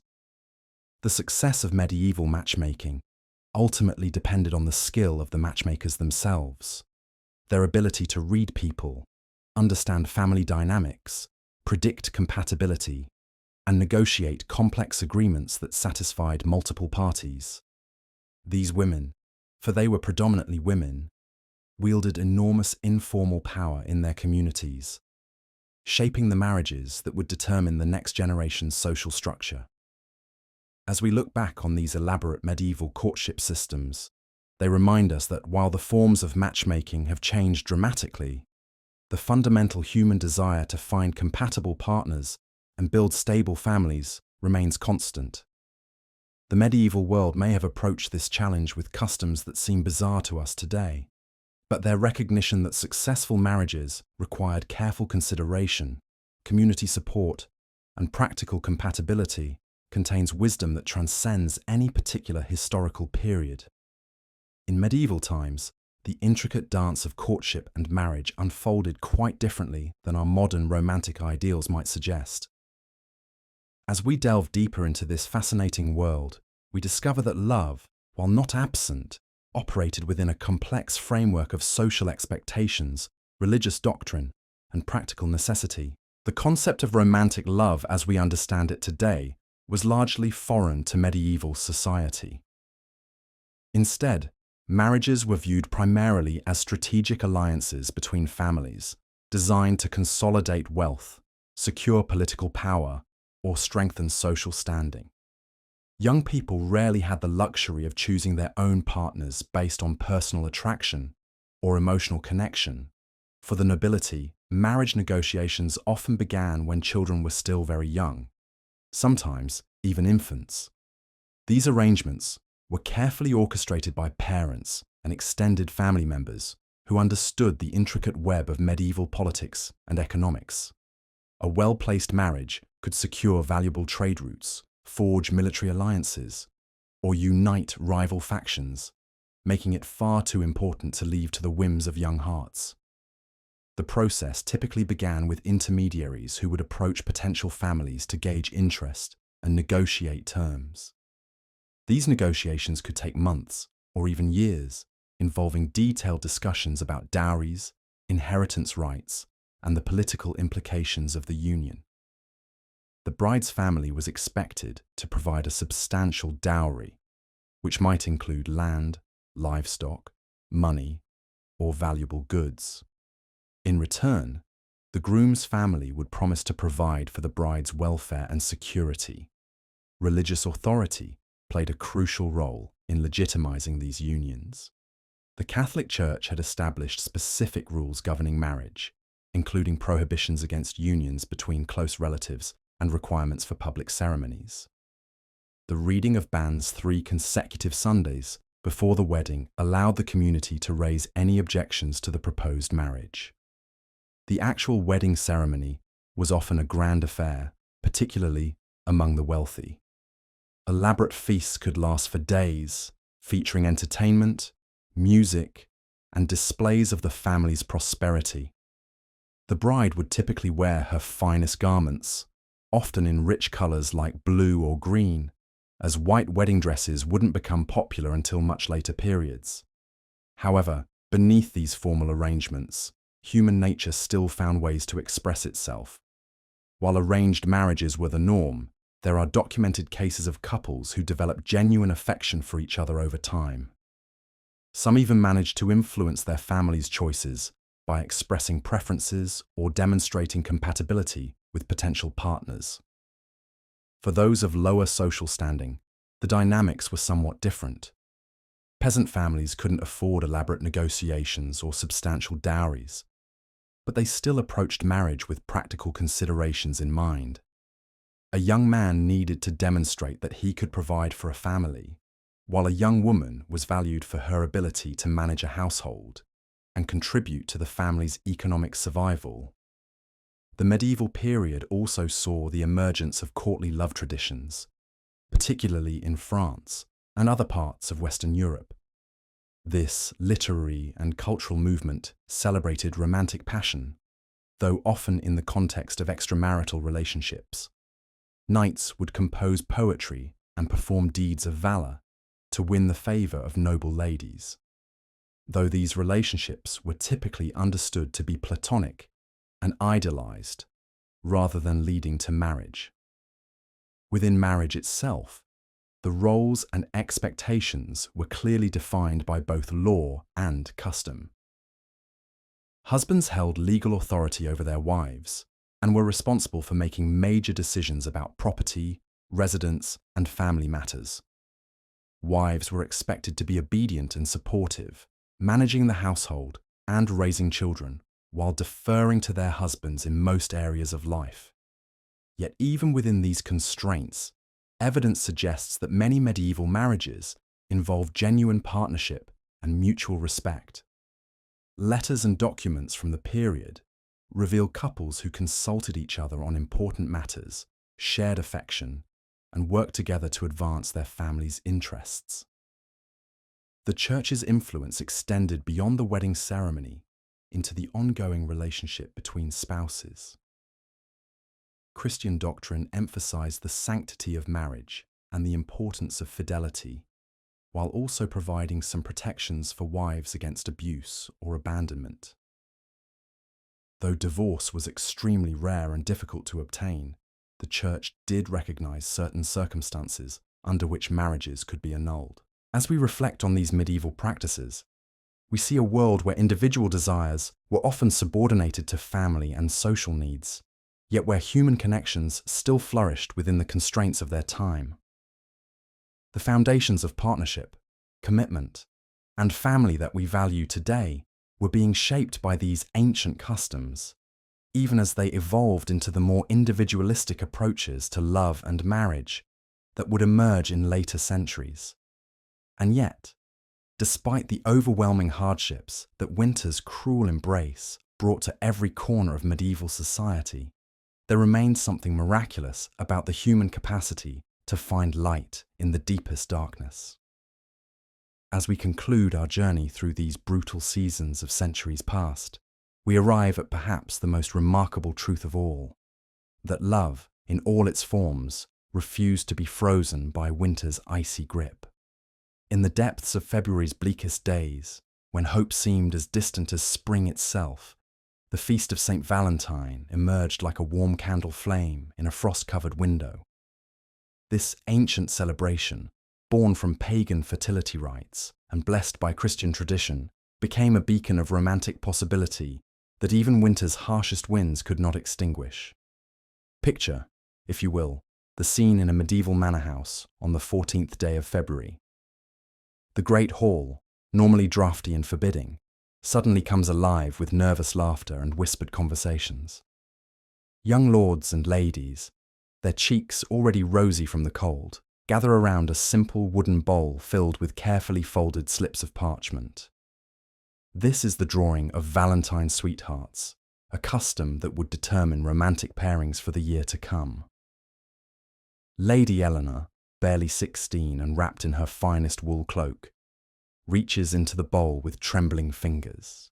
The slip she draws bears the name of Sir Thomas, a gentle knight known for his skill with both sword and lute.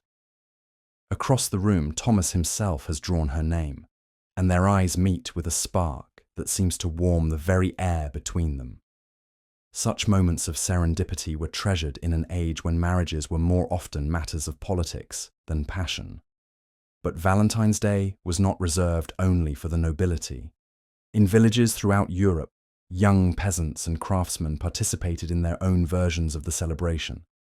A baker's daughter might receive a small honey cake shaped like a heart from her secret admirer.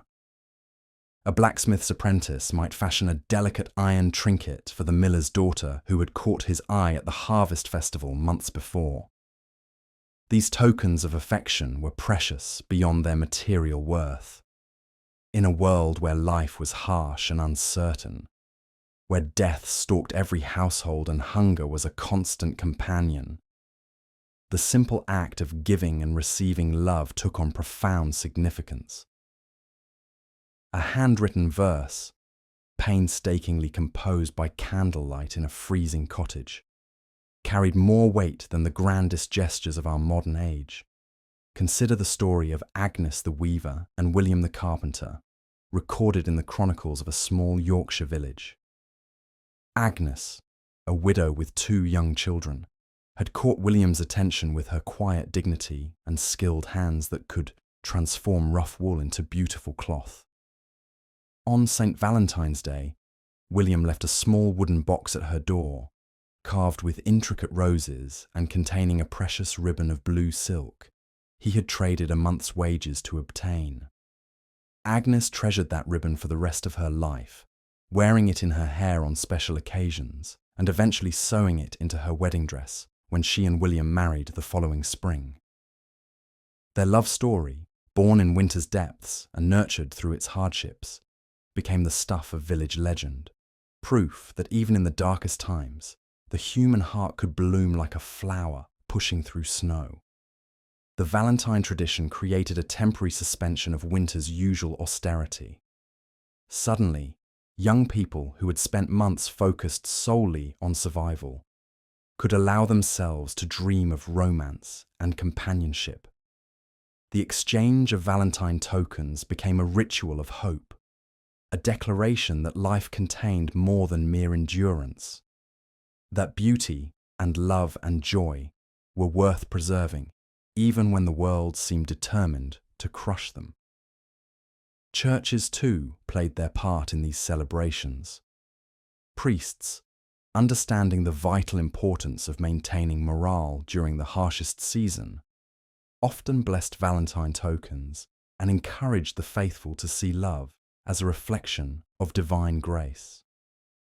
St. Valentine himself, the martyred priest who had secretly performed Christian weddings when they were forbidden, became a symbol of love's triumph over oppression and death.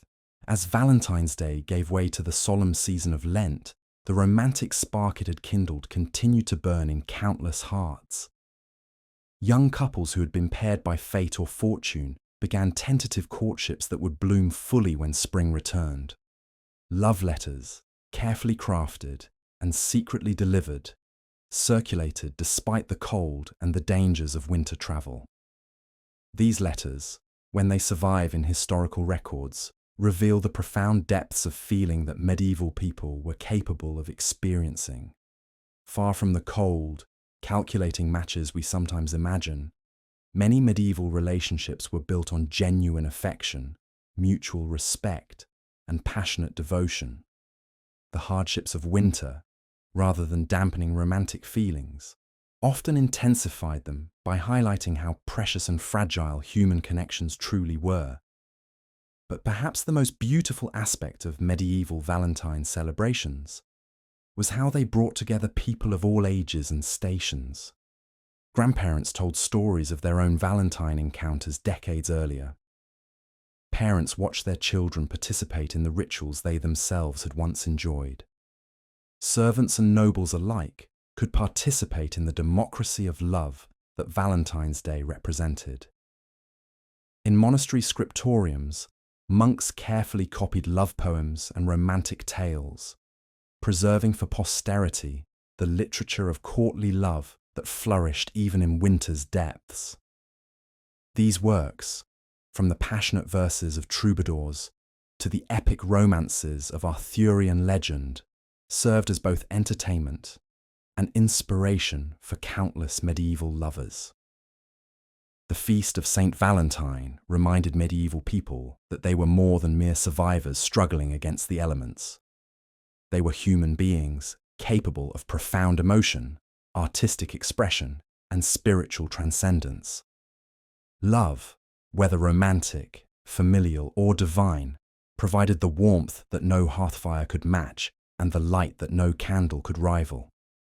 As winter began its slow retreat and the days gradually lengthened, the Valentine sweethearts who had been paired in February's darkness looked forward to courtship rituals that would unfold with the coming spring. The exchange of flowers, the composition of songs, the careful negotiations of family alliances, all of these would follow in due course. But the spark had been lit in winter's heart, proving that even the cruelest season could not freeze the eternal human capacity for love.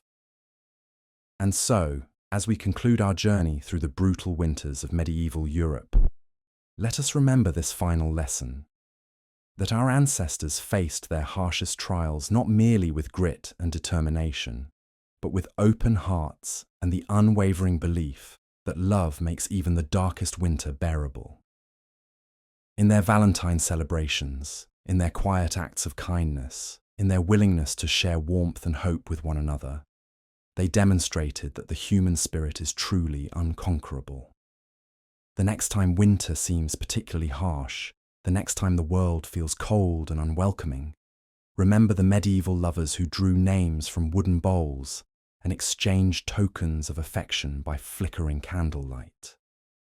Remember that love has always been humanity's greatest defense against the darkness, our most reliable promise that spring will come again, our surest proof that life, in all its beauty and complexity, is worth preserving and celebrating. As you drift off to sleep tonight, warmed by modern comforts our medieval ancestors could never have imagined, carry with you their wisdom. That winter may be cruel and long, but it cannot last forever. Love endures, hope persists, and somewhere in the darkness, spring is already stirring, ready to transform the world once more with its gentle, irresistible magic.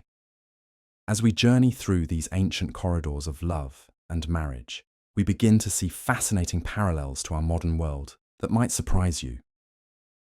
Those medieval love tokens? They're essentially the ancient equivalent of sending heart emojis and good morning texts. The elaborate courtship rituals and gift exchanges mirror our modern dating app culture, where people still try to impress potential partners with carefully curated profiles and thoughtful gestures. But here's where things get really interesting. Some of the strangest biblical and medieval customs actually had practical wisdom hidden beneath their bizarre surfaces. Take the practice of parents heavily vetting potential spouses. While we might cringe at the lack of personal choice, research shows that marriages with family approval tend to have higher success rates even today. Those weird medieval compatibility tests based on astrology. Modern dating apps use complex algorithms to match people based on personality traits, interests, and values. We're essentially doing the same thing, just with better technology and less goat entrails. The biblical emphasis on getting to know someone's character and family background before marriage has found new life in our era of social media stalking and extensive background checking. Medieval couples who practiced bundling, talking through the night while separated by a wooden board, were essentially having the deep conversations that modern relationship experts recommend before getting physically intimate.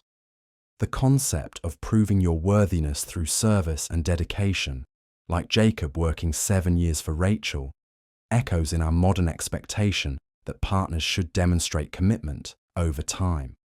Even some of the more shocking practices reveal universal human concerns.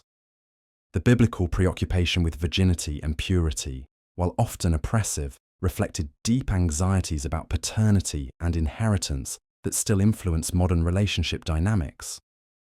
The medieval practice of elaborate wedding contracts covering everything from household duties to inheritance rights mirrors our modern prenuptial agreements.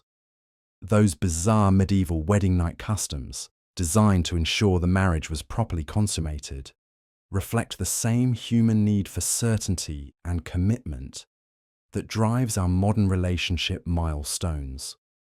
The persistence of certain symbols is remarkable. Rings, veils, flowers, and feast celebrations have survived thousands of years because they speak to something fundamental in human nature. The biblical tradition of the groom's family providing a house reflects our modern expectation that couples should be financially stable before marriage. Medieval love poetry and song, despite being constrained by social conventions, gave birth to our entire tradition of romantic expression in literature, music, and art. What's particularly fascinating is how some biblical and medieval approaches to relationships might actually be superior to our modern methods in certain ways. The emphasis on compatibility of values, family background, and life goals often created more stable partnerships than our modern focus on initial attraction and chemistry. The biblical concept of marriage as a covenant involving entire communities provided support systems that helped couples weather difficult times, something many modern marriages lack. Medieval arranged marriages, despite their obvious limitations, sometimes produced deeper intimacy than modern relationships, because couples entered with realistic expectations and were committed to making the partnership work, regardless of initial feelings. The biblical practice of extended engagement periods, sometimes lasting years, gave couples time to truly know each other without the pressure of modern dating timelines. The medieval understanding of love as something that grows and deepens over time, rather than a feeling that strikes like lightning, might actually be more psychologically sound than our contemporary emphasis on instant chemistry and soulmate mythology. Biblical couples who viewed marriage as a partnership for building something greater than themselves often found profound satisfaction that eludes modern couples focused primarily on personal fulfillment. But let's not romanticize these eras too much. The lack of choice, particularly for women, created genuine suffering. The biblical acceptance of polygamy and concubinage, while reflecting ancient social realities, often led to jealousy, competition, and emotional pain. Medieval marriage customs that treated women as property to be transferred from father to husband denied half of humanity their basic dignity and autonomy. The biblical emphasis on female submission and male authority, while perhaps functional in ancient pastoral societies, became tools of oppression that limited human potential. Medieval practices like public bedding ceremonies and virginity tests were genuinely traumatic experiences that we rightfully reject today. The biblical tolerance for divorce only in cases of adultery trapped people in abusive or incompatible relationships. What we can appreciate, however, is the human spirit that found ways to create love, joy, and meaningful connection even within these restrictive systems. Biblical couples like Abraham and Sarah, despite their arranged marriage, developed deep partnership and mutual respect. Medieval lovers found ways to express genuine affection through poetry, music, and small gestures of care within the constraints of their social roles. The evolution from these ancient practices to our modern understanding of relationships represents genuine progress in human dignity and freedom. We've largely abandoned the idea that women are property to be bought and sold. We've rejected the notion that marriage is primarily an economic transaction between families. We've embraced the radical idea that both partners should have equal say in choosing their spouse and shaping their relationship. Modern relationships, for all their challenges, offer opportunities for authentic intimacy and mutual growth that were rarely possible in biblical and medieval times. The ability to choose your partner based on genuine compatibility and affection, rather than family politics and economic considerations, represents a profound advancement in human freedom. The expectation that both partners should find fulfillment and happiness in marriage, rather than simply duty and survival, reflects our growing understanding of human psychological needs. Yet we've also lost some valuable elements from these ancient traditions. The biblical emphasis on marriage as a sacred covenant, not just a personal contract, provided a foundation of permanence that helped couples work through difficulties. The medieval understanding of love as a skill to be developed, rather than just a feeling to be experienced, might help modern couples build stronger relationships. The ancient practice of involving extended family and community in relationship formation, while sometimes oppressive, also provided support systems and wisdom that many modern couples lack. The biblical concept of marriage as a partnership with purposes beyond personal happiness, including service to community and future generations, gave relationships a sense of meaning and direction that purely romantic marriages sometimes lack. Perhaps the most important lesson from this strange journey through biblical and medieval dating is that humans have always found ways to create love and connection, regardless of their circumstances. Whether expressing affection through carefully chosen medieval love tokens or biblical songs of praise, whether finding intimacy within arranged marriages or chosen partnerships, whether celebrating with ancient feast traditions or modern ceremonies, the fundamental human need for love, companionship, and belonging remains constant. The bizarre and beautiful practices of our ancestors remind us that love is both universal and culturally constructed. While we've made tremendous progress in creating more equitable and fulfilling relationships, we can still learn from the wisdom embedded in ancient traditions. The biblical emphasis on character over appearance, the medieval understanding of love as commitment rather than feeling, and the ancient recognition that good relationships require community support all offer valuable insights for modern couples. As we swipe through dating apps and navigate modern relationship challenges, we're part of the same human story that began with Adam and Eve, continued through biblical patriarchs and medieval knights, and will extend far into the future. The methods change, the technology evolves, but the fundamental human longing for love, understanding, and connection remains beautifully, persistently, eternally the same. As we reach the end of our journey through the wild world of biblical dating, it's mind-blowing to think about how far we've come from those days when your future spouse might literally cost your father-in-law a herd of goats and your brother's big toe. Yet, in many ways, the core elements of human connection haven't changed as dramatically as we might think. Take modern dating apps, for instance. While we swipe right instead of negotiating livestock prices, we're still essentially advertising our best qualities to potential partners, just like those ancient families did when they listed their daughter's domestic skills or their son's warrior prowess. The difference is now we do it with carefully curated selfies and witty bios instead of public demonstrations of bread-making abilities. The concept of the dowry has evolved into expensive engagement rings and lavish weddings that can cost more than a small house. We've simply transferred the financial burden from families to the couples themselves, though the pressure to prove worthiness through material means remains remarkably similar. Even our modern courtship rituals echo ancient practices. Bringing flowers on a first date mirrors those elaborate gift exchanges between families. Meeting the parents still feels like a nerve-wracking negotiation, though, thankfully, it rarely involves actual livestock anymore. And while we've thankfully abandoned practices like stealing brides or checking women's faces only after the wedding ceremony, we still have our own peculiar customs that future generations will probably find equally bizarre. What's truly fascinating is how the fundamental human need for connection, partnership, and love has remained constant throughout millennia.